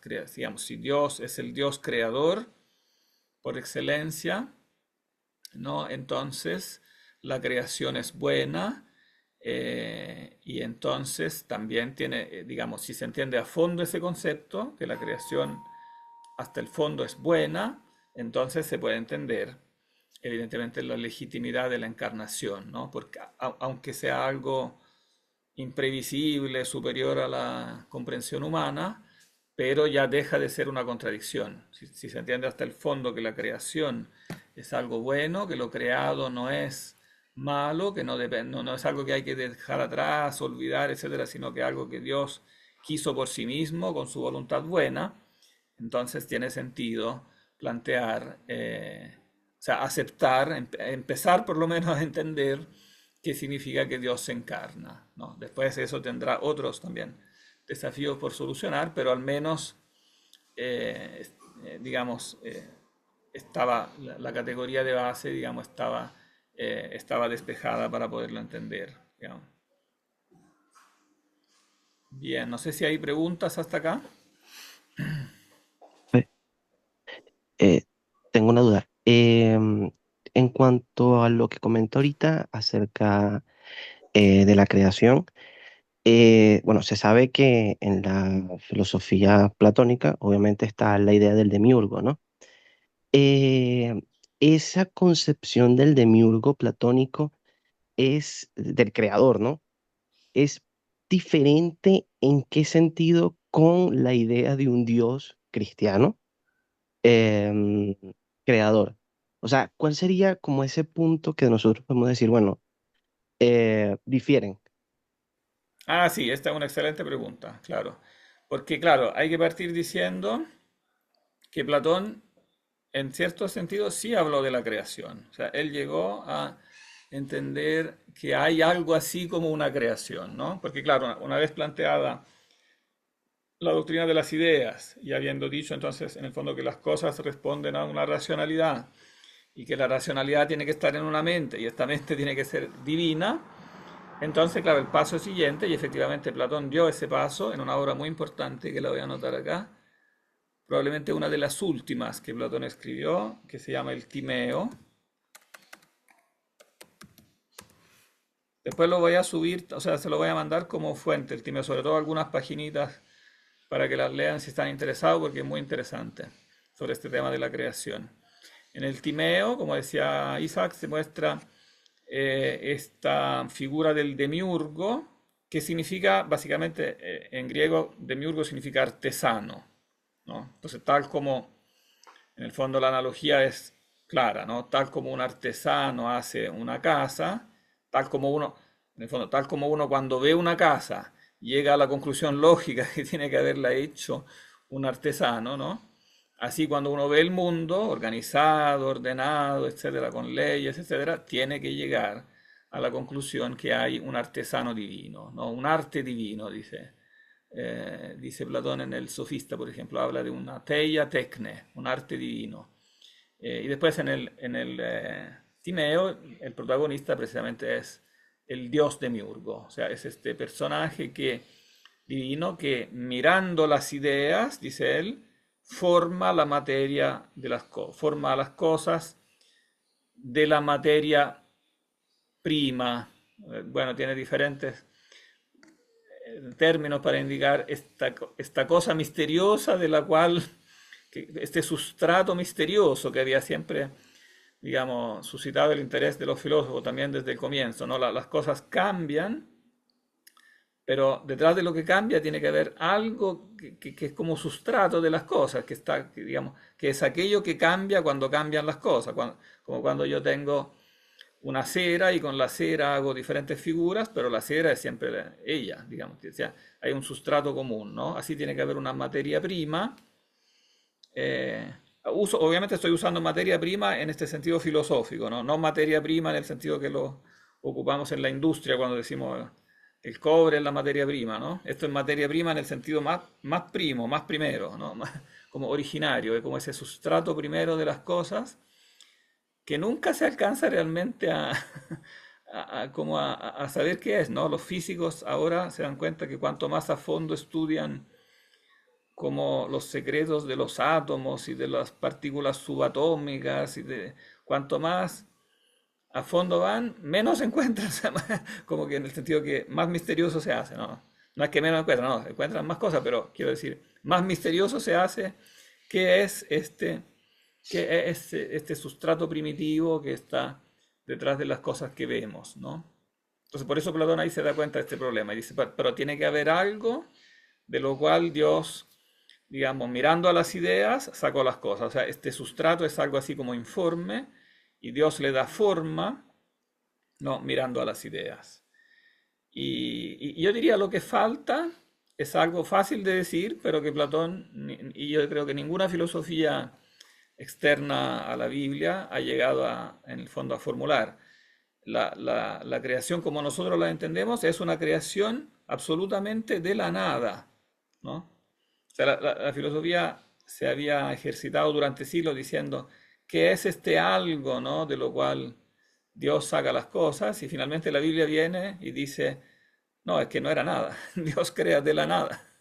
Y eso es crear en el sentido, claro, mm, hay un sustrato de las cosas, pero ese sustrato a su vez es creado. O sea, en el fondo no es que Dios lo crea desde ese sustrato, sino que el sustrato mismo es creado, ¿no? Y esa en el fondo es la gran diferencia. Por eso algunos dicen Platón llegó casi a la doctrina de la creación, pero le faltó un poquito. Es una doctrina, dicen algunos, semicreacionista, o algunos dicen casi creacionista, ¿no? Pero en ese casi está todo. O sea, ese granito que falta es precisamente lo importante, es el punto clave, ¿no? Porque mientras yo digo que Dios, cuando crea, simplemente forma las cosas de una materia preexistente, en el fondo estoy diciendo que existe algo fuera de Dios. O sea, que Dios crea algo de otra cosa que no viene de Él, ¿no? Y eso en el fondo siempre termina creando problemas, termina creando una contradicción filosófica, ¿no? Porque Dios lo concebimos, la mente humana lo concibe como el primer principio de la realidad. Entonces, si digo que Dios es el primer principio de la realidad, pero después digo que crea de algo que existe fuera de él, entonces evidentemente me estoy contradiciendo, sí, porque este algo que existe fuera de él, entonces es algo de lo cual él no sería el principio, en último término, ¿no? Y ese pequeño hilo que quedaba por cortar, tampoco Platón llegó a cortarlo, como tampoco Aristóteles, nadie en la filosofía griega, y yo diría nadie en la filosofía humana. O sea, eso es algo que diferencia la revelación, digamos, la filosofía que nace de la revelación judeo-cristiana, digamos, del Génesis y después de la judeo-helenismo. Entre paréntesis, la expresión de la nada, que se usa hasta hoy en teología, ¿no? Para calificar la creación cristiana, en el sentido cristiano, creatio ex nihilo, creación de la nada, se remonta al judaísmo helenístico, es anterior al cristianismo. O sea, la encontramos esa expresión en el libro de los Macabeos, precisamente ese libro que se escribió durante la insurrección, para narrar la insurrección de los Macabeos contra el gobierno sirio griego, contra el rey griego de Siria en el siglo II a.C. Quizás muchos de ustedes han escuchado ese pasaje que es famoso, donde la madre de los hermanos macabeos, que estos hermanos macabeos fueron todos ajusticiados por el rey porque no quisieron obedecer al rey, que les imponía violar los preceptos de la ley de Moisés, y el rey los hizo ajusticiar. Pero antes intentó convencer a la madre, pensando que la madre, con su sentimiento materno, se iba a apiadar y iba a lograr convencer a los hijos a no morir mártires, ¿no? Y en cambio la madre, dice el texto de Macabeos, segundo libro de los Macabeos, la madre se burló del tirano, dice, hablándole en su propio idioma, exhortó hasta el último, hasta el más pequeño de los hijos, a respetar la ley de Dios, precisamente con el argumento que Dios es el creador. Ese Dios dice que creó las cosas de los no seres, dice el texto literalmente, o sea, trajo seres de los no seres. Ese mismo Dios que creó, en el fondo, dice la madre de los Macabeos, te va a restituir la vida, ¿no? Anticipando de algún modo la doctrina de la resurrección, ¿no? O sea, el Dios que te hace resucitar, el Dios que creó, evidentemente tiene el poder de dar la vida. Será el que finalmente, al final de los tiempos, será capaz de resucitarte también, ¿no? Y con este argumento, entonces, terminó de convencer también al hijo. Es muy interesante ese pasaje. Voy a anotar el pasaje, bueno, después se lo voy a mandar Profesor, también. ¿Cómo? sí, una pregunta que porque justamente cuando está comentando que no había otra filosofía, digamos, o bueno, ninguna filosofía que hubiese planteado la creación de la nada, se me vino a la cabeza porque, digamos, no es una tesis mía, es una tesis defendida por un profesor venezolano que se llama Franco Constantino, em, que de alguna manera, parafraseándolo, el motor eh, primero aristotélico, para él se asemeja un poco más al Dios cristiano que, digamos, que el mismo Platón desde el punto de vista del creacionismo. Porque, a ver, a pesar de que es un concepto que aparece en la física, desde un punto de vista causal, funciona mejor análogamente al Dios cristiano que el planteamiento del demiurgo en el Timeo, porque al final es una causa incausada, origen de todas las causas, ¿no? Este, que de alguna manera eh, no presenta el problema de crear de algo, pero a la vez es inadecuada en el sentido que Aristóteles no estaba pensando en términos de creación, ¿no? Sino en términos causales de movimiento.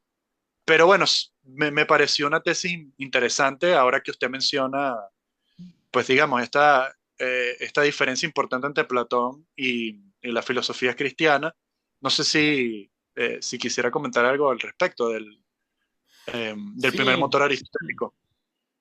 sí, es interesante. Sí, yo también creo que hay en algunos aspectos, claro, tiene algunos aciertos, yo creo que hay como aciertos y desaciertos del lado, claro, del lado de Platón como del lado de Aristóteles, porque yo creo que, yo creo que en Aristóteles sí está claro este concepto de causa incausada que coincide con el ser, ¿no? Que es el ser, el primer ser en definitiva, ¿no? La primera esencia, la primera usía, dice Aristóteles, ¿no?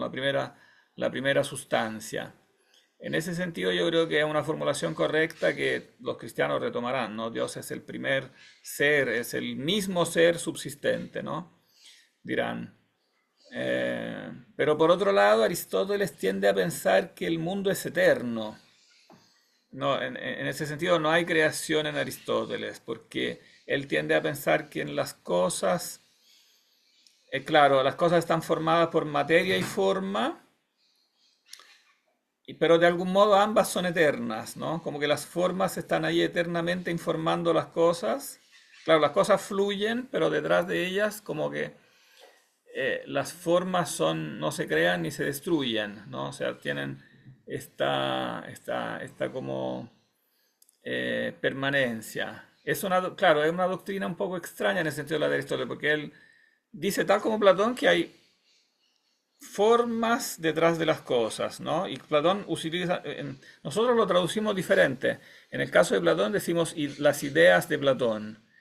Y en el caso de Aristóteles decimos las formas, pero ellos usan exactamente la misma palabra. Y voy a afligirlos con otra palabra griega más.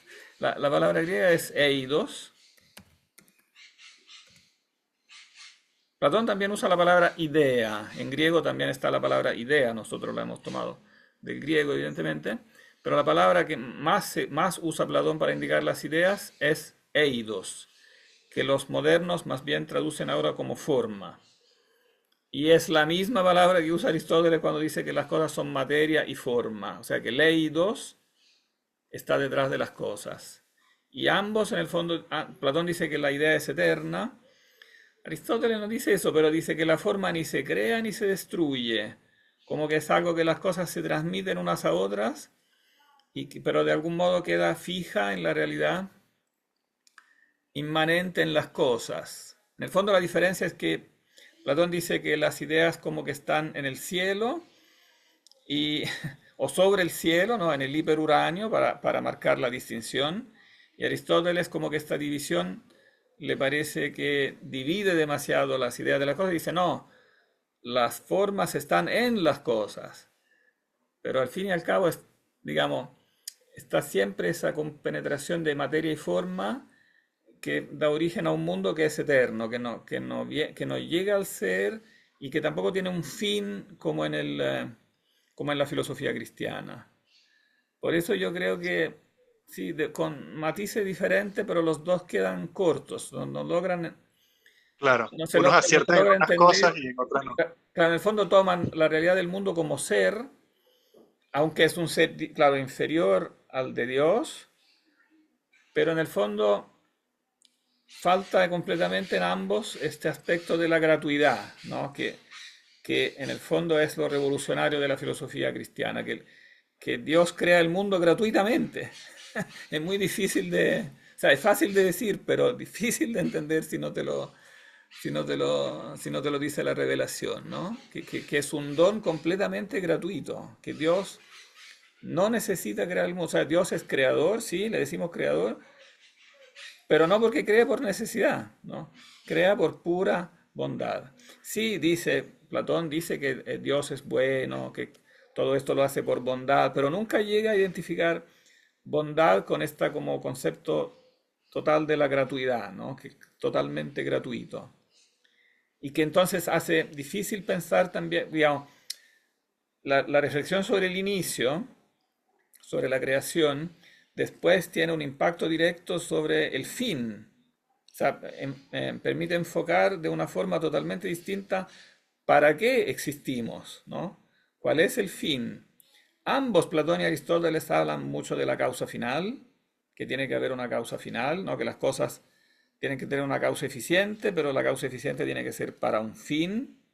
Eso lo intuyeron bien, pero no logran focalizar bien que este fin es que el ser humano en el fondo tiene como fin llegar a Dios manteniéndose como ser humano. O sea, que el ser humano tiene un valor por sí mismo, que Dios lo crea por sí mismo, y eso es para que tenga un fin por sí mismo, que digamos que lo ame a Él por sí mismo. Eso no logra en Aristóteles, de hecho, claro, Aristóteles dice que el fin de la vida es la contemplación, etcétera, que algo del hombre tiene que ser inmortal, pero nunca se llega a esta idea de la inmortalidad personal, esta idea de la beatitud cristiana en el cielo, que nos parece una idea obvia porque nos la han enseñado durante mucho tiempo, no es para nada obvia. Que digamos que el hombre esté hecho para como contemplar a Dios en el cielo, manteniéndose hombre, ¿no? Para Platón, sí, sí el hombre va a divinizarse, pero últimamente esta divinización va a terminar siendo una despersonalización. Ya no es el hombre de carne y hueso que conocimos, es el alma que finalmente como principio racional será como reabsorbida de algún modo en esta unidad primigenia que es Dios, en este uno, ¿no? Finalmente los neoplatónicos dirán, Dios es el uno, ¿no? Todo sale del uno y todo finalmente se reabsorbe en el uno. Sí, puede decirse que vamos al cielo, pero al mismo tiempo desaparecemos porque como que nos reabsorbemos en este único uno, ¿no? Esa idea de que somos creados gratuitamente y gratuitamente somos llevados al cielo y en el cielo seguimos siendo nosotros mismos, aún siendo divinizados, es contraintuitiva, ¿no? O sea, en la revelación hay algo que es muy racional, pero también hay algo que es contraintuitivo, o sea, al que la razón humana no llega de un modo, en el fondo no llega sin ayuda, no llega sin la ayuda de la revelación, eso, ese es el punto, ¿no? Como que esa es la gran, yo creo, lo que marca lo que es, digamos, lo que va a ser la filosofía cristiana. Miguel. Eh, Ahora, vinculado a todo esto está también este tema del mal, el origen del mal, Mm. que no sé si convendría o este es el momento para introducir algo respecto a esto, porque quién crea el mal y cómo se entiende dentro de la creación. Exacto, y no, bueno, y no es casualidad que también es tema central del prólogo de San Juan, ¿no? En el prólogo de San Juan cuando se dice, claro, Dios crea, no, todas las cosas llegan a ser por Él, y enseguida se plantea este como contraste entre la luz y la tiniebla, ¿no? Y las tinieblas Claro, primero dice, la tiniebla como que no vence la luz, pero después los hombres no rechazan, no, la luz viene al mundo, pero los hombres prefirieron la tiniebla a la luz, ¿no? Entonces, claro, pues, por eso sí, absolutamente este es un tema que está como en el centro de la filosofía cristiana, porque precisamente el libre albedrío es lo que caracteriza como la persona creada, ¿no? O sea, es la marca que permite hablar de una persona creada, porque distingue, claro, por un lado, el ser humano es imagen de Dios, pero esta libertad que le permite desviarse es solo propia de él. Solo la persona creada puede tener esta como drama, digamos, este drama del libre albedrío y por lo tanto del elegir, como del alejarse de Dios, de darle la espalda a Dios, ¿no? Francisco Javier. Mm. Eh, Profesor, era sobre lo de la ¿Cómo? encarnación, la encarnación del verbo. La encarnación del verbo, la encarnación del verbo, el prólogo 1:14, y el verbo se hizo carne. Ese verbo se hizo carne es la base, el fundamento de la redención, o sea, de la encarnación a la redención en cruz. Y ahí Pablo, en la primera carta a los Corintios, Pablo dice que para el cristiano profesar esto, la salvación de un Dios que se encarnó, su Hijo, el Hijo de Dios encarnado, que llega a morir en cruz y así nos obtiene la salvación, eso es sabiduría escondida y sabiduría que no entiende ni el griego ni el judío. Porque para el judío esa afirmación que es el cristianismo, para el judío es escándalo. Y para el griego es necedad o locura. Digo esto porque se está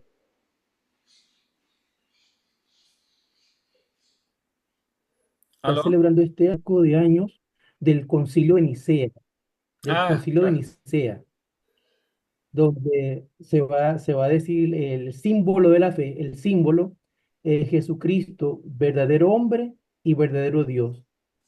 ¿Cómo se conjuga eso? Entonces eso es tremendísimo, cómo en categorías griegas, filosóficas, se piensa en la verdad revelada.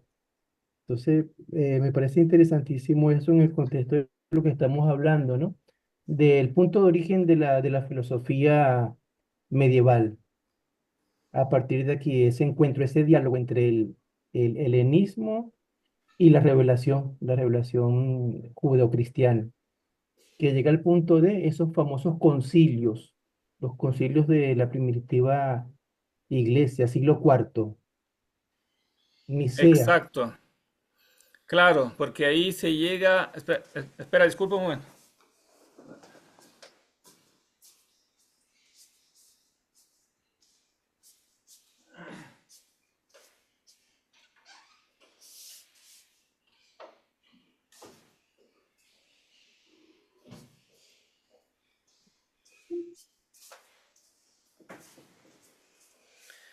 Claro, sí, yo estoy de acuerdo. Sí, es esto de los concilios y particularmente el concilio de Nicea, claro, de 325, del que se celebran ahora los 1700 años.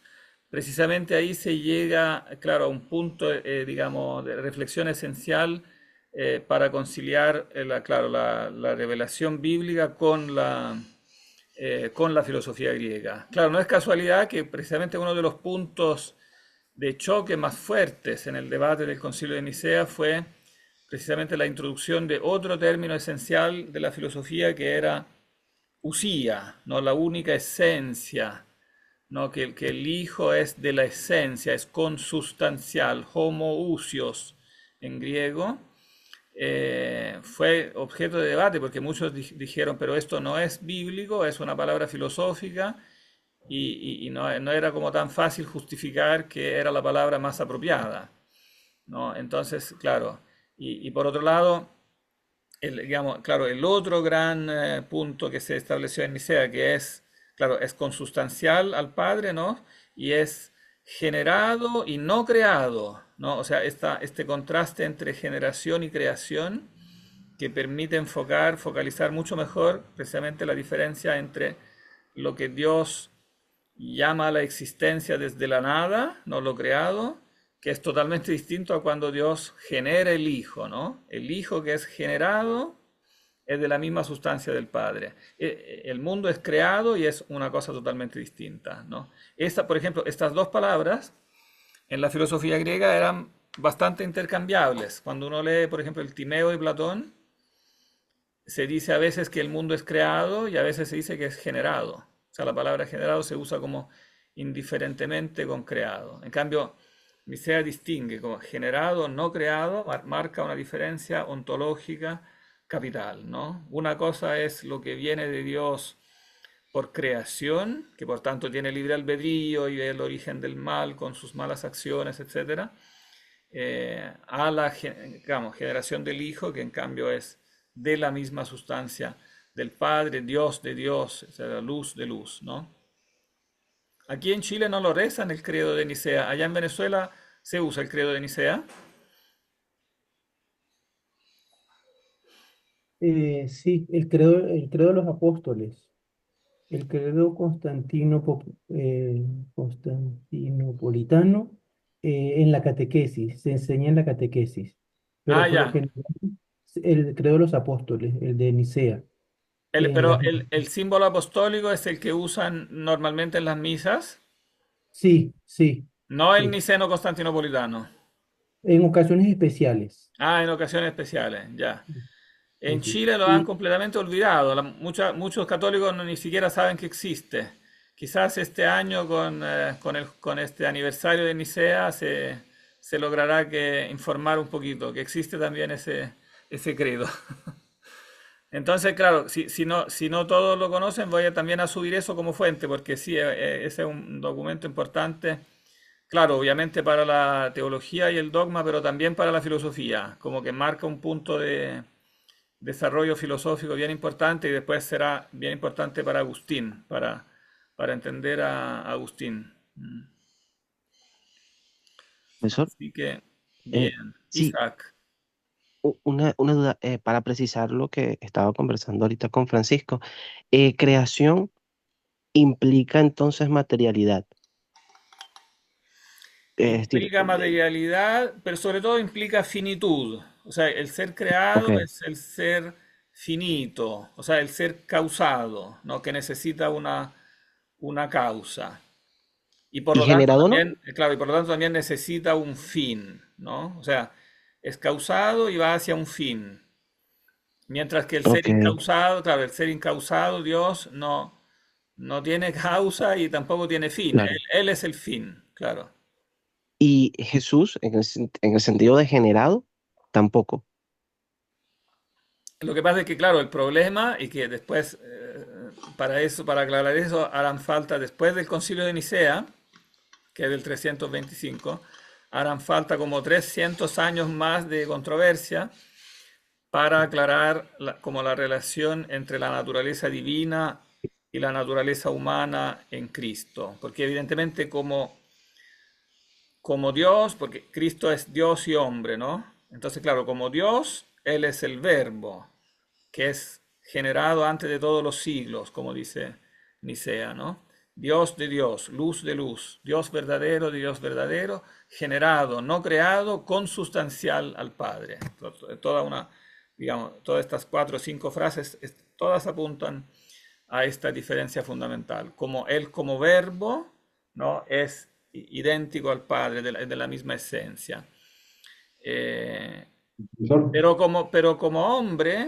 como hombre es creado. O sea, cuando entonces el verbo se encarna eh, y nace Jesús en Belén, este niño que nace es creado. O sea, su naturaleza humana es creada, ¿no? profesor, ¿Sí? ah, este, se puede pensar, o sea, De hecho, lo existe y lo hay. Una filosofía de la revelación, ¿no? Exacto. Schelling, Mm. Schelling escribió bastante sobre eso, e inclusive es sumamente complicado leer a Schelling, pero habla de eso, de lo que es la filosofía, y la gran diferencia es que la filosofía de la revelación es una filosofía que él le llama positiva, y la otra filosofía es una filosofía negativa. Exacto. Ah, Entonces, sí, claro, ese es muy interesante. Voy a anotarlo también aquí en el chat, ¿eh? Schelling. pero es muy complicado leer a Schelling. Es un poquito complicado leer a Schelling, No, un claro. poquito no, muchísimo. En general los alemanes son un poco complicados, claro. Pero en el fondo, Y, claro, Schelling, bueno, para los que no están tan adentrados en eso, voy a explicar muy rápidamente eso porque tiene que ver con este mismo tema, ¿eh? pero Schelling pertenece, claro, como muy, muy en general a la corriente del idealismo alemán, mm, y el problema principal del idealismo alemán es precisamente ese, que tiende a confundir generación con creación, ¿no? En el fondo, el idealismo alemán, en muchos aspectos, es una nueva edición, es una reedición del antiguo neoplatonismo, que precisamente tiene ese defecto de base, tiende a confundir creación del mundo con manifestación de Dios, ¿no? O sea, eh, dice que el mundo es algo así como una manifestación del propio Dios. Y entonces en eso tiende a construir un sistema panteísta, donde todo es, la creación es Dios mismo manifestándose, ¿no? Y entonces Schelling intentó, de hecho él fue nombrado profesor, me parece que en Berlín, precisamente por encargo de altos funcionarios del gobierno, o sea, fue una cosa que fue tomada en serio, precisamente para contrarrestar el error de Hegel, ¿no?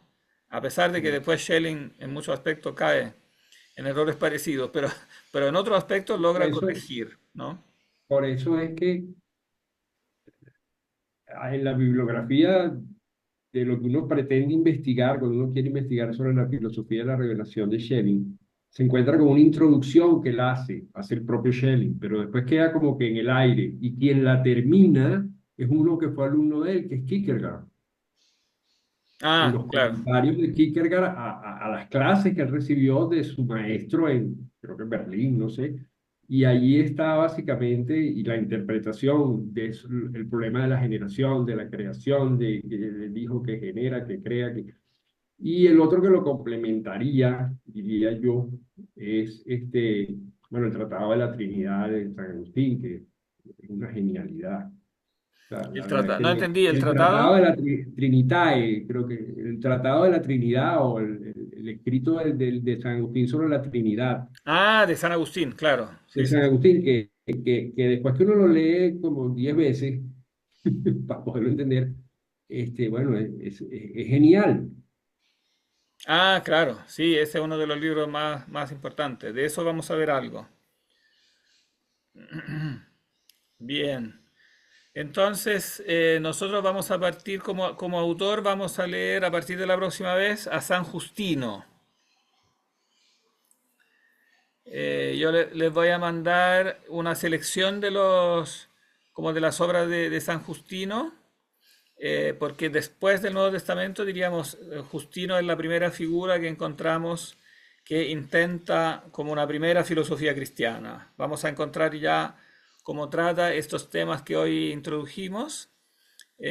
Vamos a verlo un poco más en detalle, cómo él los enfrenta en la polémica con los interlocutores que tenía en su tiempo, básicamente con los judíos y con los paganos, digamos, cómo él llega al cristianismo a través de la filosofía y al mismo tiempo en debate con el mundo judío, bueno, porque Justino era un pagano pero nacido en Palestina. Entonces tiene contactos, o sea, había tenido contactos con el mundo pagano, conoce la filosofía pagana, pero conoce bastante bien también el judaísmo, conoce bastante bien la Biblia, y entonces tiene un debate con los judíos y un debate también con como con la filosofía pagana. Y él es, en definitiva, el que inaugura el término mismo filosofía cristiana. O sea, él después incluso abrió una escuela y la llamó Escuela de Filosofía Cristiana, ¿no? O sea, tomó el término filosofía y por primera vez se lo aplicó como directamente al cristianismo, como la verdadera filosofía. O sea, él había pasado por diferentes filosofías y finalmente la revelación le había dado como esas luces para construir como la verdadera filosofía. Una lectura que les recomiendo, también le voy a mandar, son las reflexiones de Gilson sobre este mismo aspecto de filosofía cristiana, porque sobre esto también ha habido mucho debate históricamente y en particular en la época de Gilson, o sea, en la primera mitad del siglo XX, porque hubo filósofos en la primera mitad del siglo XX, entre ellos Heidegger, que cuestionaron muy duramente el propio concepto de filosofía cristiana. O sea, ellos dijeron que filosofía cristiana era una especie de contradicción en los términos, que en el fondo si era filosofía no tenía sentido decir que dependía de la revelación. O sea, o una cosa, o sea, ellos separaban netamente, o una cosa es filosofía, ¿no? O es teología, o es religión. Entonces decir filosofía cristiana, decían, es una expresión que no tiene sentido. Y entonces Gilson y otros salieron a defender esta idea de filosofía cristiana y mostraron por qué tiene sentido hablar de filosofía cristiana, manteniendo la distinción, esto es importante entenderlo, manteniendo la distinción entre filosofía y teología. No es que la filosofía cristiana sea lo mismo que la teología, porque la teología se basa en la revelación porque toma la revelación como dato de partida, ¿no? La teología es una reflexión sobre el contenido de la revelación que uno acepta por la fe, ¿no? Acepta ese contenido y después lo reflexiona con categorías racionales, pero los presupuestos son de fe, ¿no? En cambio, la filosofía no tiene presupuestos de fe, sino que elabora conceptos autónomamente, pero cuando recibe sugerencias de la revelación, cuando recibe datos de la revelación, los analiza para ver su racionalidad intrínseca. Y entonces ve que, claro, eso que dice, en el fondo, un poco la conversación que tuvimos hoy, recibe de la Biblia, por ejemplo, que existe creación de la nada. Pero después ese concepto lo analiza racionalmente y dice, sí, ese concepto es más racional que el otro. O sea, evaluado racionalmente, se ve que tiene más razón que el otro. No se nos habría ocurrido sin la revelación. En ese sentido en el sentido de filosofía cristiana, porque recibe el input, diríamos, recibe la sugerencia de la revelación. Pero una vez que se recibe esa sugerencia, después el dato, digamos, la doctrina como tal, por ejemplo, la doctrina de la creación, es analizada racionalmente y se ve que tiene los argumentos más fuertes a su favor. O sea que es más racional, por ejemplo, la doctrina de la creación de la nada, a decir que el demiurgo crea las cosas no a partir de la materia que existe independientemente de Dios, porque es decir eso finalmente lleva a una contradicción y lo otro no. La doctrina de la creación no lleva a ninguna contradicción, mientras que la doctrina de los dos principios, ¿no? De Dios y la materia, finalmente lleva a una contradicción. Entonces se puede determinar, digamos, filosóficamente. No sé si queda claro este último punto. Con esto quería concluir, pero no sé si queda claro. Si alguien tiene dudas.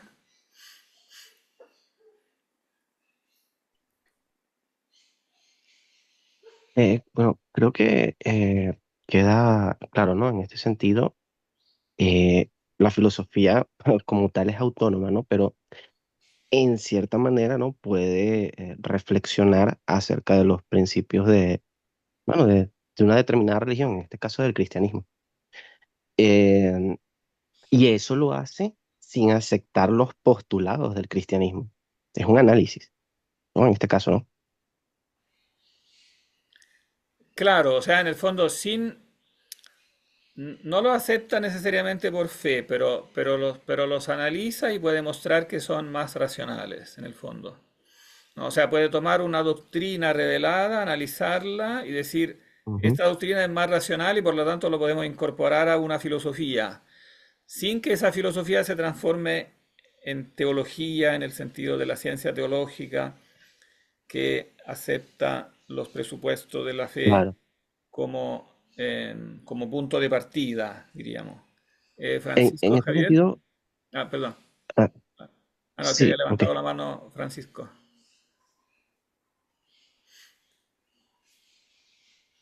Sí, profesor, para este último punto que está comentando, y del cual nos ha dicho que va a subirnos un material sobre Gilson, Sí. también sería bueno un escrito del Magisterio Eclesiástico de Juan Pablo II, que es Relación, Fe y Razón. Sería Ah, muy sí. interesante ese documento, Relación, Fe y Razón de Juan Pablo II. Ah, claro. Fides et Ratio. Sí, Fides et Ratio. Ah, sí, ese es excelente, claro. Recomiendo mucho leer la Fides et Ratio. La voy a subir y después voy a quizá indicar algunas páginas, porque es un poco larga, sí, pero es recomendable leerla toda, pero igual voy a señalar algunas páginas que pueden ser más... eh, Profesor, cuando usted habla de que va a subir, ¿es a dónde? Aquí lo voy a mandar sí. a este mismo grupo de correo al que mandé el link. Ah, el grupo de correo, ok. Lo Al va a grupo de mandar al correo, exacto, sí. Porque eso grupo me de dijo correo. Carlos que era lo más práctico. Sí. Sí, ok. Sí, voy a subir entonces la Fides et Ratio, este libro de Gilson que tiene un primer capítulo dedicado a esto y los textos de San Justino mártir. Entonces, sí, quizás pueden partir por eso, por el texto de Gilson, que como general, como para introducción. Y yo les voy a indicar qué páginas son, porque yo voy a subir los libros completos, pero les voy a indicar qué páginas son las que son más, tienen que ver más específicamente con el tema. Bien, no sé si hay Gracias. alguna otra pregunta o reflexión. Profe, solo una cosa, a mí no me llegó el correo, bueno, donde usted manda el link, Ah, no te me lo llegó. mandó Miguel. No, Ah, a ver, revisémoslo ahora. Profesor, sí, profesor. ¿Sí? Normalmente en otras clases, por ejemplo, con el profesor Sarmiento o con otros profesores, se crea un grupo en Telegram o en WhatsApp y por ahí es bien bueno para mandar los links y todo eso, ¿no? Más rápido, si usted quiere usarlo, ¿no? Ah, también es una buena idea, sí. Sí, En sí, así sí. Telegram o en WhatsApp se crea el grupito, usted mismo lo crea, nos mete a todos y por ahí nos puede mandar libros, textos, los links, informaciones, no sé, pero Ah, sí, a sí, él le sí. gusta usar esas cosas, pues. Sí, se puede hacer eso, es práctico, claro. Entonces me tendrían que mandar los teléfonos. Creo que sí, ajá.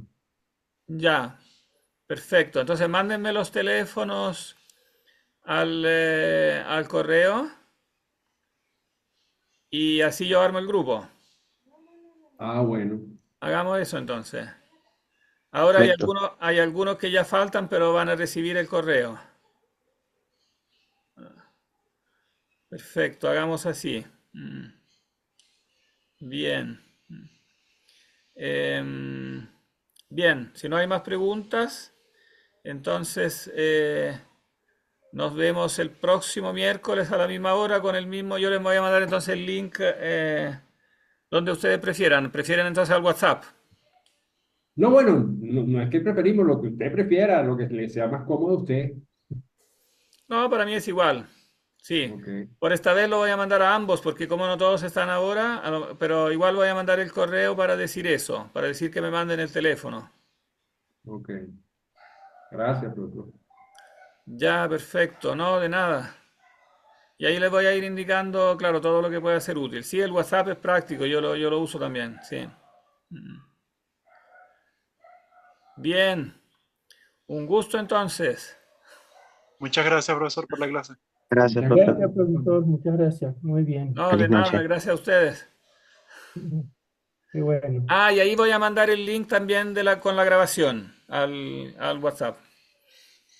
Perfecto, profesor. Gracias. Perfecto. Bien, hasta la próxima. Hasta luego. Buenas noches. Luego. Buenas Chao. noches.